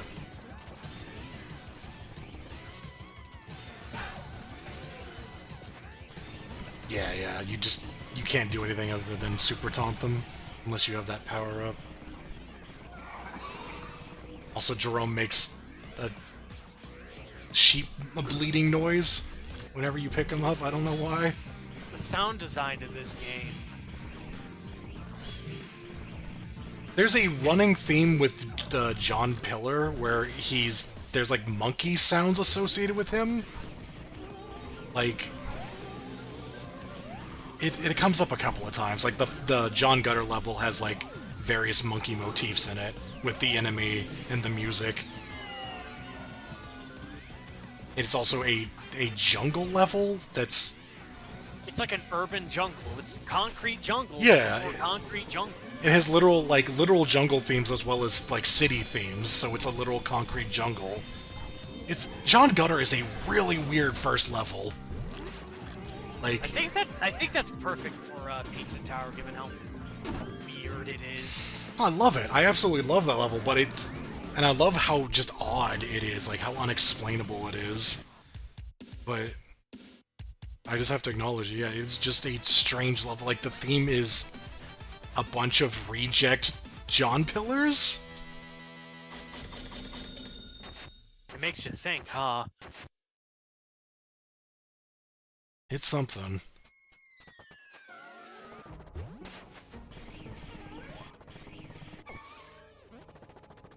And then... Pizza Granny fat-shaming you. Yeah. This is my favorite level in the game. which is weird because it's a Sound. it's a Five Nights at Freddy's parody, but it honestly, I don't know why, it just became my favorite level. When I did the P rank runs, this was the third level I P ranked. It was the first level, the second level, and then this. It's crazy to know in development how much ass this level initially sucked. Yeah. It was supposed to be like this big, sprawling, like, maze, and you had like a little, like, fucking indicator with numbers in, like, one of the corners to let you know where you are and where the monsters are. Yeah, because those guys would roam around instead of just being idle like they are now. Yeah, asleep. it's like, Five Nights at Freddy's, that's where I wanna be. Scott Cawthon's a Republican, don't give him your money. Oh yeah, there's a strange bit of lore in the background, or that might be just a reference, I don't know, where it's like Pizza Face's restaurant is going out of business. Oh no. So sad. Oh yeah, so sad. But yeah, so the level gimmick is you've got these enemies that'll, you know, I guess spot you and then start a timer. And if that timer reaches 0, or you taunt in front of them, an alarm goes off, it wakes up a monster, and it chases you down. And if it touches you, you get a patented Five Nights at Freddy's jump scare. And then you're sent to the start of the room as an animatronic. yeah, where you lose a lot of points and your combo is instantly ended. Which, is pretty brutal. Another fun piece of cut content is the fact that the sequences where you got jump scared by these guys, it's normally just because you're not going to see it here, it's just like a still image that pops up in front of a red screen, but it used to be like a fully animated, like pre-rendered thing that was very much in the same style as Five Nights at Freddy's, and apparently some texture page issues caused them to have to cut it. So sad. Yeah, because it was pretty funny, I'd say. But you can see like the full animations for them, including the one who just straight up cannot actually jump scare you in this game. Anytime I see the teeth, I'm just like, "Hey, Pomni, it's me, Kate from the Amazing Digital Circus. Also, I'm scaring this fat Italian man out of his rocker." there are 5 Toppin monsters, and each of them are the same type of Toppin as the ones you collect. There's the mushroom, cheese, tomato, pineapple, sausage. And there's a Toppin monster version of all of them. Oh god, do you know what I'm just reminded of in terms of Lost Pizza Tower lore? What's that? The Google Doc that had like a what if cartoon that included a whole bunch of episode synopses. Oh, jeez. Like, they were spread across, like, a whole bunch of different numbers, and it was, like, 1 through 9, and then episode 400? What the fuck? Also, other random things, that screen that you're seeing on the TV at the top right now, that was added in the noise update that used to be part of the heat mechanic, and then it was cut, and then they finally just added it back in as, like, a post-50 combo screen.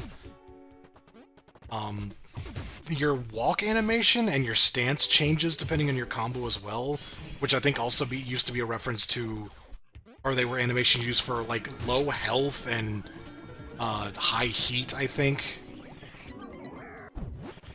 There's so much shit, man. Oh no. Oh, okay.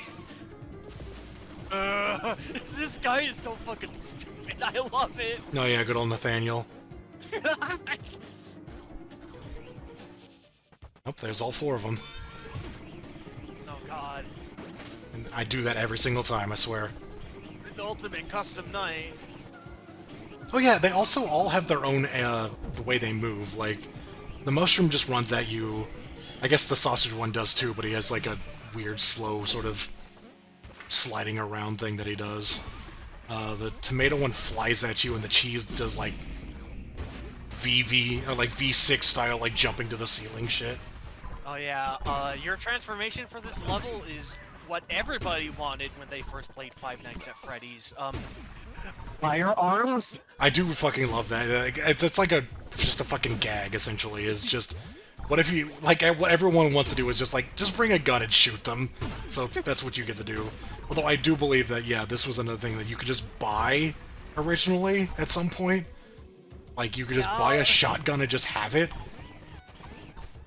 There was also, like, a pizza cutter, and, like, I think one of the reasons why Pizza Tower was, like, made in the first place was partially, like, because of applying, like, the pizza cutter, like, mechanics to something like Wario Land. And that is one of the things that never made it into this game in any way, shape, or form. Yeah, yeah. So, one of the reasons why the game was made like this in the first place isn't here. No, it's... This game is...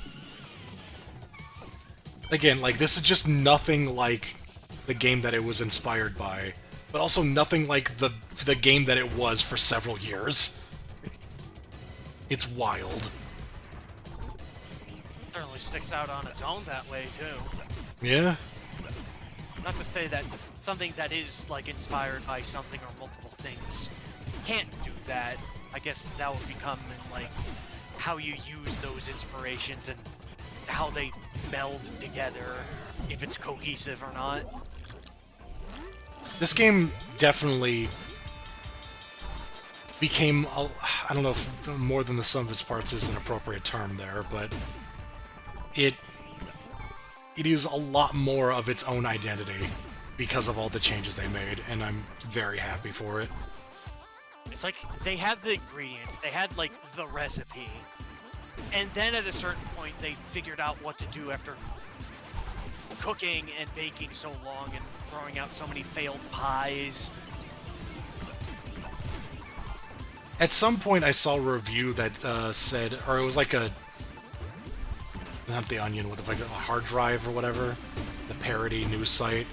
It had like a title that was just like, they finally released a new Sonic game and it's called Pizza Tower. And I honestly agree with them. Like, the thing that, or like, one of the things that makes a Sonic game really good is like, it feels really good to just like run through a level really fast once you know the layout and whatnot. Yeah. And I think this game does that really well. Like, it gives you that great sense of speed. Like, it's fun to control a character running around really fast. And the sense of just running through a level really quickly and doing it really stylishly. Indeed. I think it succeeds in actually being good in the ways that a good Sonic game is.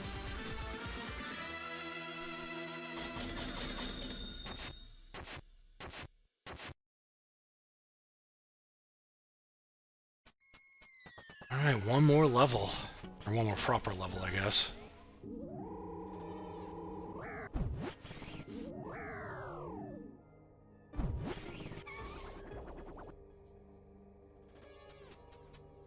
Yeah, what level could this be? It's war. War never changes. So this is... I keep saying these games have like their Golden Passage variant. I don't know if this is really quite the same thing, but it has its own timer, so it actually has slightly different rules than the escape sequence. It definitely seems like it shares like the root, but like the end result is something absolutely like of its own.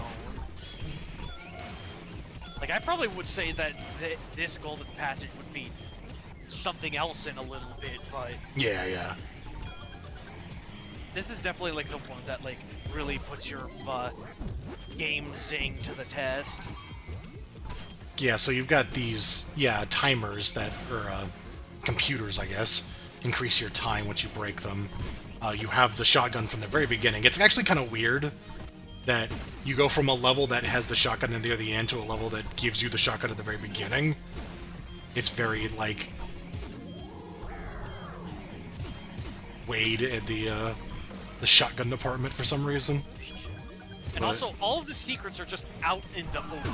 Yeah. But there is a caveat. Yeah. Caveat. Yeah. I think either works. But yeah, Timer's still ticking. the timer still is active while you're in these. And boy howdy, this is another thing I thought I would never P rank this because it's so fucking tough. But once you know where everything is, it's actually not too bad. Also, shoutouts to Thousand March, which is, I think, just... It's one of those songs that, like, if most people said it was their favorite song, I'd totally agree. Or I'd understand, you know?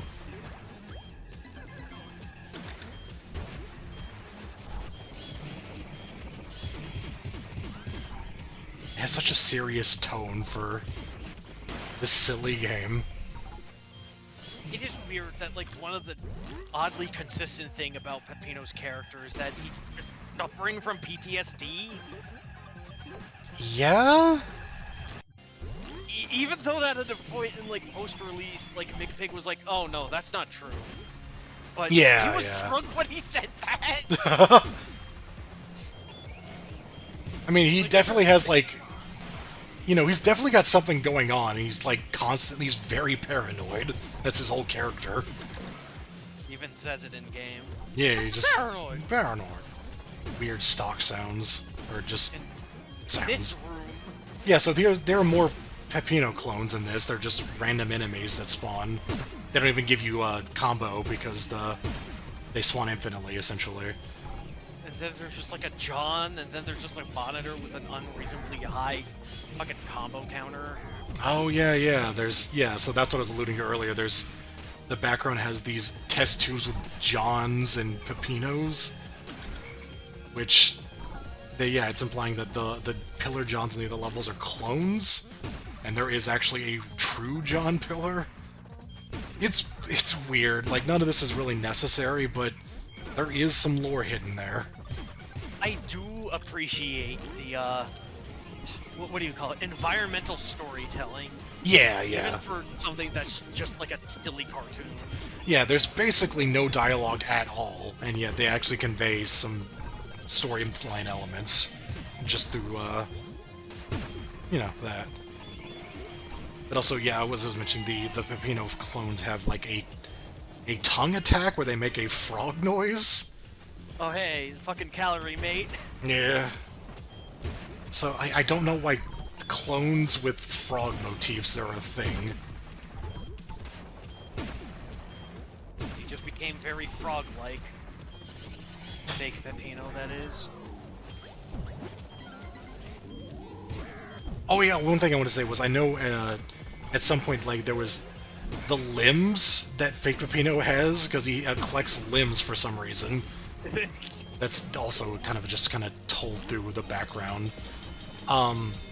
Those were like obstacles, I think, like during the escapes. Yeah, they're just like limbs popping out that would attack you. Mansion went through way too many goddamn revisions. Yeah, it did. It ultimately got cut. Like, I think at one point there's supposed to be, like... You're supposed to work with, like, the vegetable farmers from Fun Farm to, like, solve puzzles. You have to, like, swap them out like a Swiss Army knife.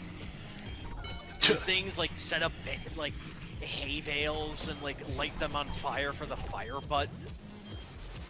Oh, jeez, yeah.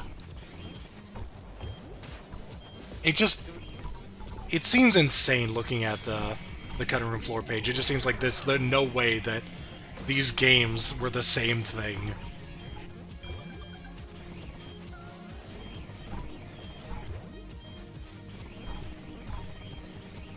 Hey, there's also, we never mentioned the like spike block or whatever, whatever it is that like would hit you as these electric sockets. They were originally supposed to be like cheese spike balls that were later used for Fake Peppino's like quote-unquote super taunt attack, and now they're just electrical sockets. Yeah. I did want to mention, I love how Fake Peppino's attacks are all just like fucked up versions of what Peppino does. Except throw his head, which if I had to guess, it was something related to him throwing enemies around, but it's more so just very weird.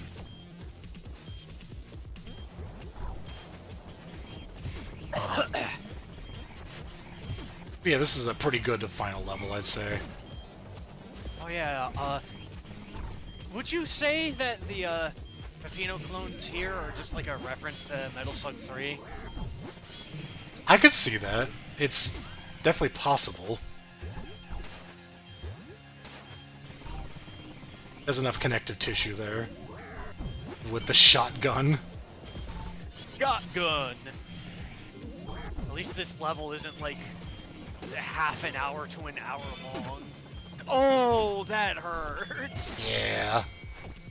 Fucking... Come on, kid! We're gonna save Undertale too!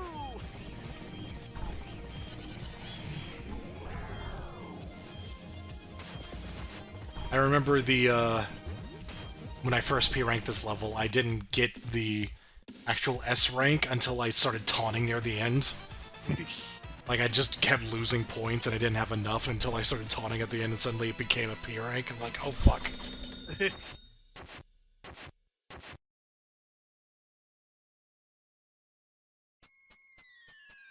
I guess, yeah, I should mention when Pizza Face shows up once the timer reaches 0. By the way, if the timer reaches 0 on that level, you just die. The run ends. But, you can technically outrun him, and there are mods for just, like the lap 3 mod, I think, like, always spawns him on the 3rd lap. And I feel like 3 is fine enough. I just think anything other than that is just excess. It's like... Yeah, that's just silly at that point. Well, we're gonna have to fight the head honcho himself. Yep. So again, this is after I re-recorded the Crust Cove level, so suddenly 20 more minutes have passed on the file save.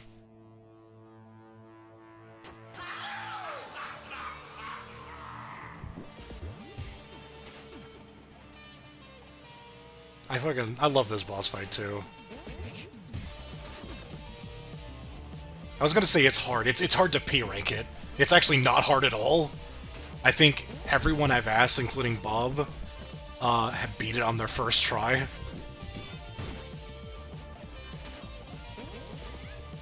I think this song was something composed by a Mr. Sauceman for like a personal project called like Calculator Fight. Yeah, I remember hearing That the got original. repurposed here. Which I love stuff like that. Yeah.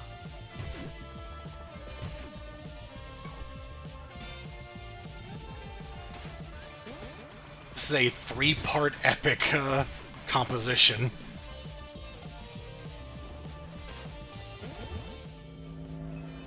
Oh god, I realized I could actually buy the Pizza Tower vinyl now, since I have something to actually play it on. Anyway, here's Pizza Face? Or Pizza Head? Pizza Head. He just comes out of nowhere? Yeah, so the mech thing, I guess that he's writing it as Pizza Face, and then this is Pizza Head, the actual final boss. Just a little confusing, but... I'm just wondering how long in the cards, like, Pizza Head was for. Yeah.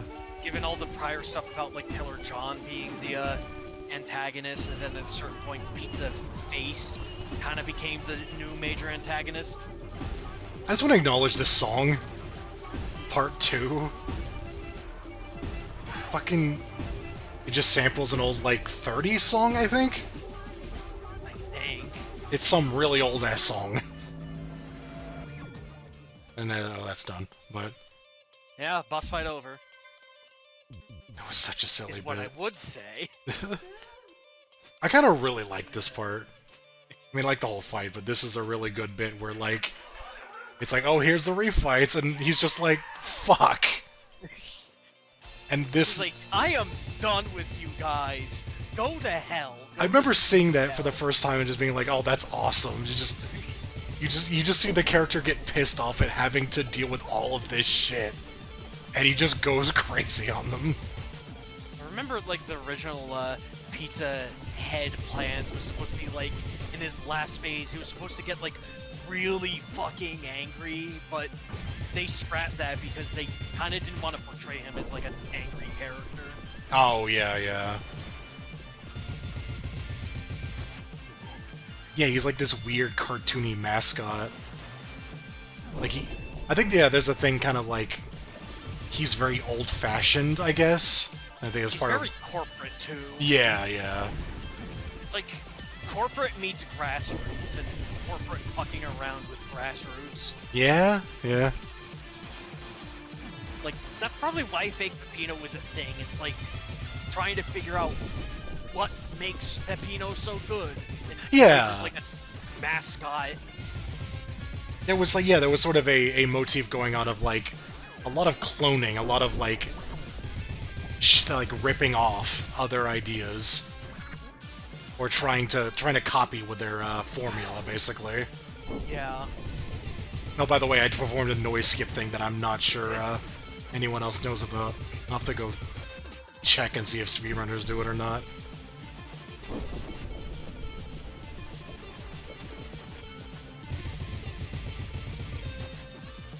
I fucking love this track, too. It has a lot of motifs from the earlier game.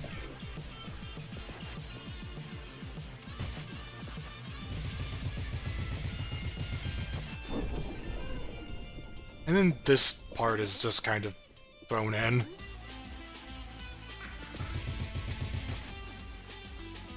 He's just having a jolly old time. A gay old time, because, you know, gay used to mean happy and not everything else, because everybody was fucking ignorant.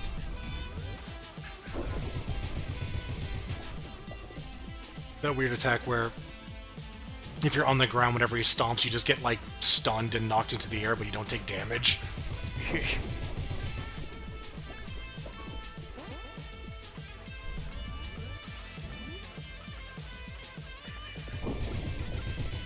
There's one thing I will say about this boss fight, is it actually just gets easier the further it goes along. So if you're trying to do the P rank thing, like once you get the first couple of phases down, the rest of it is just kind of a no-brainer. Also, I've never done that before. And I was just like, hey, you know, that works. Again, there's a lot of expression, like player expression with this game. You can just kind of do silly shit like that. In this fucking sequence. This is so stupid, but anybody just can't help but love it. I do love the sense of like the sort of journey that this was, like Peppino getting really angry that he had to deal with all that shit. Yeah. And then this escape sequence is like, or yeah, the final level here. Like, this isn't like I'm running for my life. This is a victory lap. In a way, yeah. Like, I'm really glad that this ended up the way it did, because it's refreshing, I feel. It's also like it's a lap around the place as it completely falls apart. Like it's everything coming to a close. And this track is really, really good too. It's a remix of the normal escape theme. I remember the old version of this kind of being more akin to like what Anton Blast Held Manor would be like, but probably a lot more difficult. Yeah, this is very much a compilation of various elements of the game, although it weirdly only has like 3 transformations in it. When I did the manual, I was surprised at how little you need to actually do this. It's the shotgun, the weenie mount, and the rocket. Also, yeah, The trash can. I didn't count that. That one's... It's one of those things where you can kind of ignore it, so I don't really count it. Hey, Snotty. Yeah! I did a little taunt for him there. Oh yeah, you're gathering up all the characters and escaping with them. It's like Undertale! Yes! Except you beat the fuck out of them. Yeah. You definitely were not a pacifist. Also, I want to mention the length of this timer is the exact same length of the song, and I love that.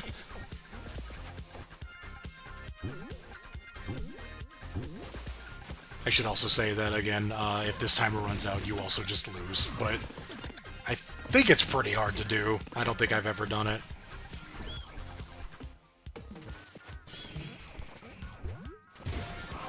definitely scuffed many an attempt to P rank, but I don't think I've ever gotten a time over. Yeah, yeah. Definitely timed over on War, though.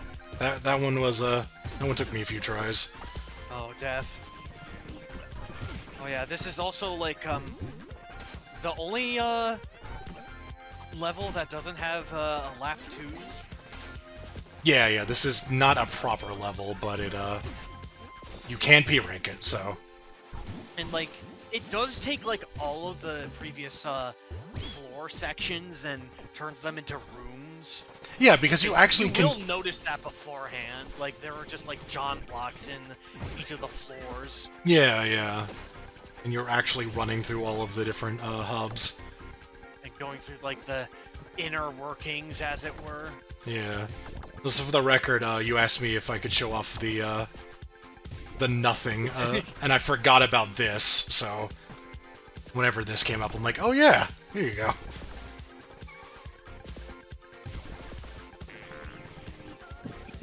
Just nothing. Such a good image. So what? Yeah, it's like Primo Berg, nice nachos. Hot dog and nothing. That's right. Yeah. It's just based on how many strokes you got past the par, or whether or not you're under par.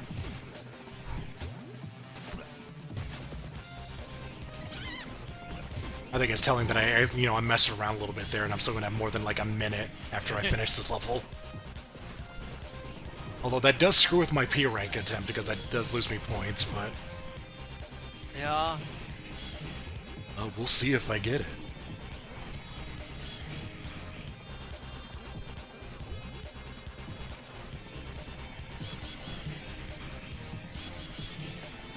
Oh yeah, of course, the name of this track is just a reference to the fucking sample they used. Bye Bye There. Bye there.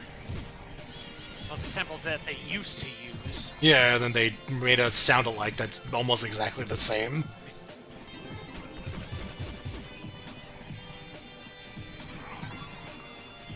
Yeah, there were a lot more Wario samples. Yeah. Hey, good shit. Yeah. So yeah, I actually didn't acknowledge it. Whenever you activate Pizza Time, your score goes down by like 5 points every second or something like that. Yeah. So you actually can like get a rank and then lose it by just losing enough points. You also lose points for taking damage. So...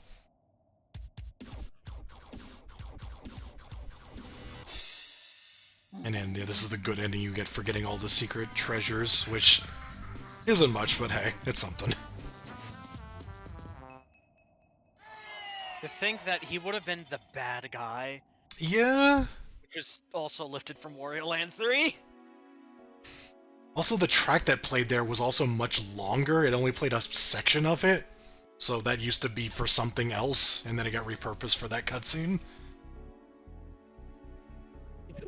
Damn a pussy bitch! I just noticed the credit for Grayson! more the chicken and the pickle enemy were both credited to the same person, so I don't know if that might have been from the same dev, I guess.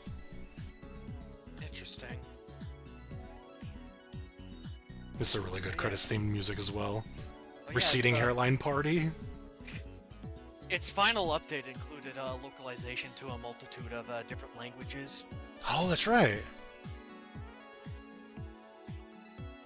So now people all around the world can understand French-Canadian cartoon humor.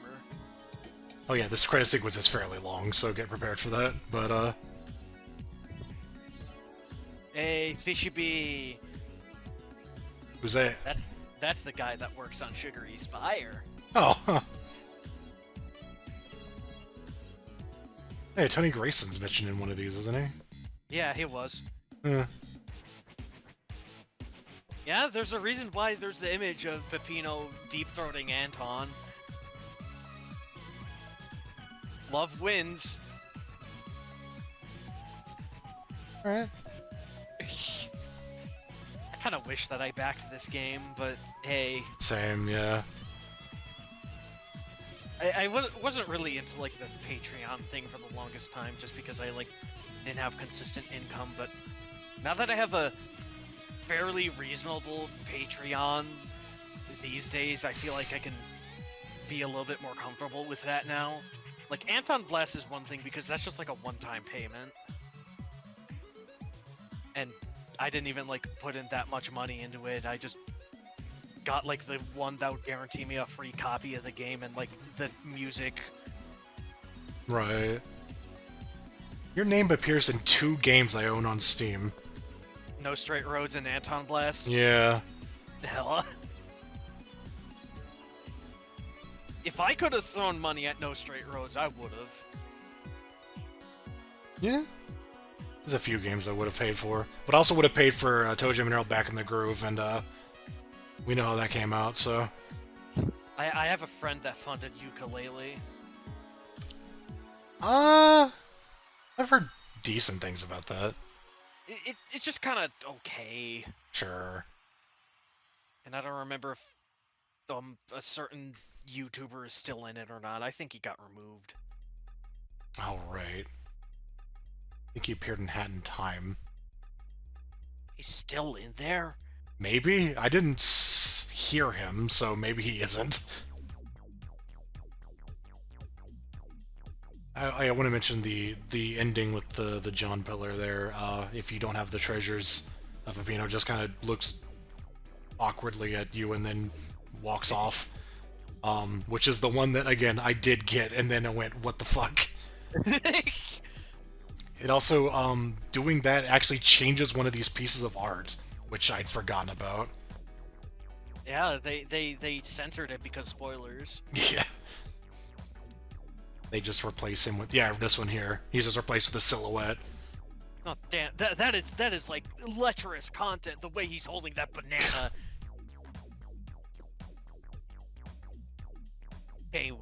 Shameful. Yeah, he's Jerome's brother. Yeah, he's Jerome's brother. And they're just pillar men? Yeah? Hey, a roundabout way of featuring the fucking old battle tendency. The sequel idea. Oh my god. I don't think I'll ever get over Carzone and never seeing art of Peppino's hot mom.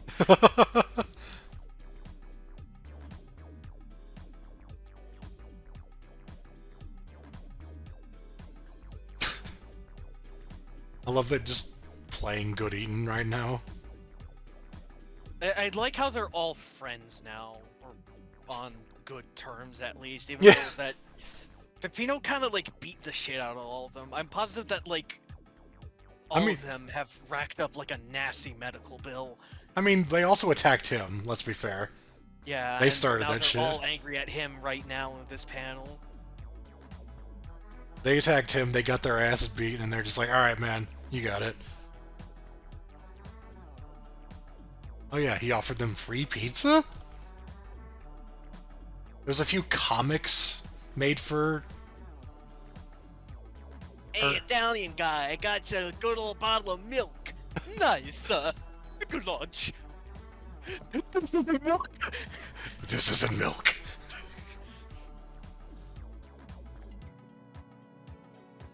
God. There was supposed to be like a big series of comics that led to the unveiling of the Vigilante as a playable character, but those never got finished.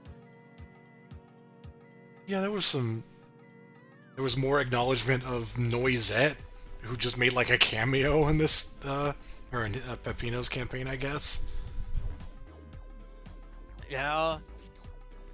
And like, I think there was like a comic where she was supposed to be like in disguise as a guy called Mr. Incognito, but that never got made. Oh yeah, and then there was the fact that the Noise Fight music is very clearly based on the Metal Sonic, or the Stardust Speedway Bad Future music. Ugh. Oh yeah, and then Thousand March was also inspired by Justice. I think it was Justice. Which Justice? The group, the artist that the character from Guilty Gear was named after. Oh, really? Yeah, I think Nimrod actually noticed that and pointed that out, and I'm pretty sure That was confirmed by the Mr. Sauce Man. Huh. Well, I knew about like the inspiration behind the song, but I didn't know about the Guilty Gear connection. Yeah, yeah. Now we need a Guilty Gear Pizza Tower mod. Somebody's gonna make it, and it's gonna start like it's gonna start like Anji just because of that Strive mod. Oh, right. Why him? Why him is Peppino? Why not? Oh, because you can make it go Lewis. But anyway. Yeah, you could have made him swing around like fucking Pillar John on a chain. That'd be amazing, actually. Post Elvis.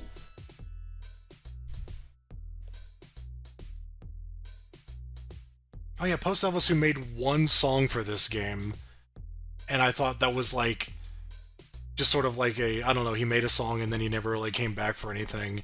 And then they made the Halloween update where he composed more music, or I don't know. But Yeah. they composed more music for the game, and it's like, oh, okay, so they're still around. And this was the theme for what was supposed to be a, A level editor? They were ambitious. Yeah, I was waiting for this, because I think this was patched in. I don't remember this being here before, but maybe it was. I think it was a part of like the sound test, given Oh, yeah, yeah. they also just have a bunch of unused tunes in there. Yeah, they have a bunch of unused music in the official soundtrack, and then some of it would go on to be used once they made the noise update. And then there's even more unused music if you go looking for it.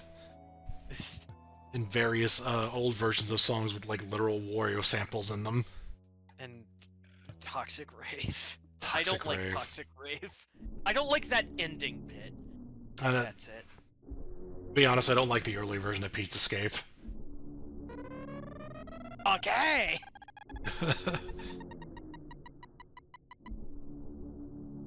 97, not bad. And then yeah, this is is this the best one? I think it's the best one, where you Yeah. get like all the secrets, all the treasures, all the top-ins under like a certain amount of time. I think it's just a percentage, like it's like 97%, which does require most of those things. Yeah, yeah. But I missed one of the treasures and you got it, so...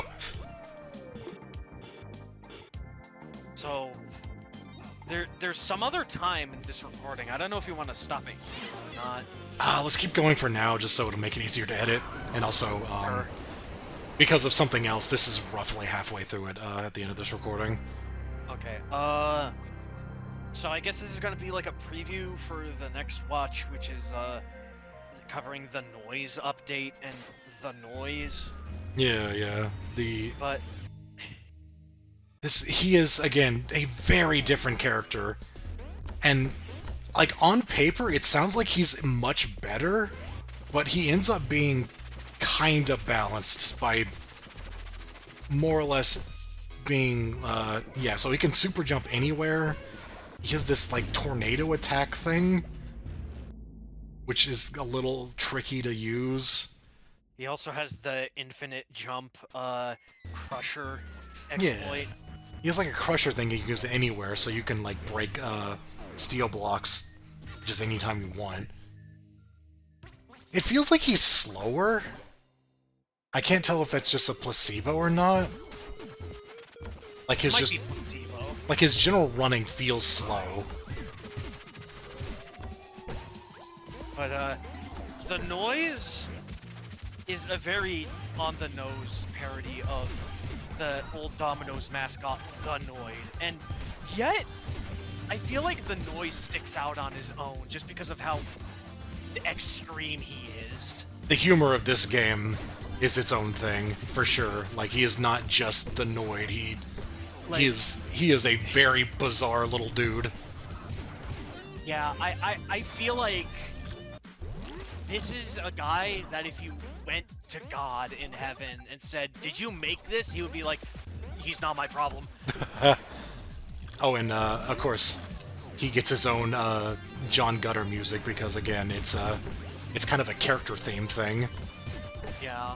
So This track goes hard though. yeah, yeah, It's weird to think that like one of the the noise boss fight music is one of the like later things composed using his motif. Like I think this existed before that. Maybe it's hard to tell. There's so much stuff. It's hard to keep things straight. But They got so much mileage out of like a 10-second jingle and the soundbite of Mr. Sauceman going on. yeah. So like the main thing with him is that he can't run up walls. He like bounces off of them, which has this weird benefit where when you land from this bounce, you automatically go to Mach 3, so you can instantly get to like block breaking speed just by bouncing off a wall. But because you can't climb like easily, in order to get up like vertical areas, you either have to super jump or do some weird sort of like tech where you go between the crusher and the like kind of spin thing you get when you attack out of the crusher or the super jump. Oh, death. It's very strange, but it makes a very interesting character that is very fun to play. Yeah, he stands out on his own in like a way that isn't as obtusely different, but it works well enough and different enough to, not require like the level design to forcibly change in too many ways. Yeah, the game is almost exactly the same. There's a few changes, I think mostly to make like chef tasks all possible, but yeah, they managed to make it to where like he plays almost entirely by his own rules, but the levels still work all the same because essentially like vertical limits were not much of a problem for Peppino. So the noise being able to super jump anywhere doesn't really break anything. It does make Blood Sauce escape annoying because of the muscle memory. Yeah, that one's... You have to be hitting that super jump like really tight on certain sections. And of course, yes, he does get his own escape music as well as lap 2 music. Yeah, this was originally like a remix of a Beethoven like sonata movement. Yeah. And then it got scrapped because the composer just didn't like it at all. Yeah, she just straight up was just like, I hate this song. I kind of liked it, to be honest, but Yeah, me too, but having something that's a little bit more original is always good. no, honestly, the thing that they replaced it with, like, it was a slow burn for me, but it quickly became one of my, a track I really like.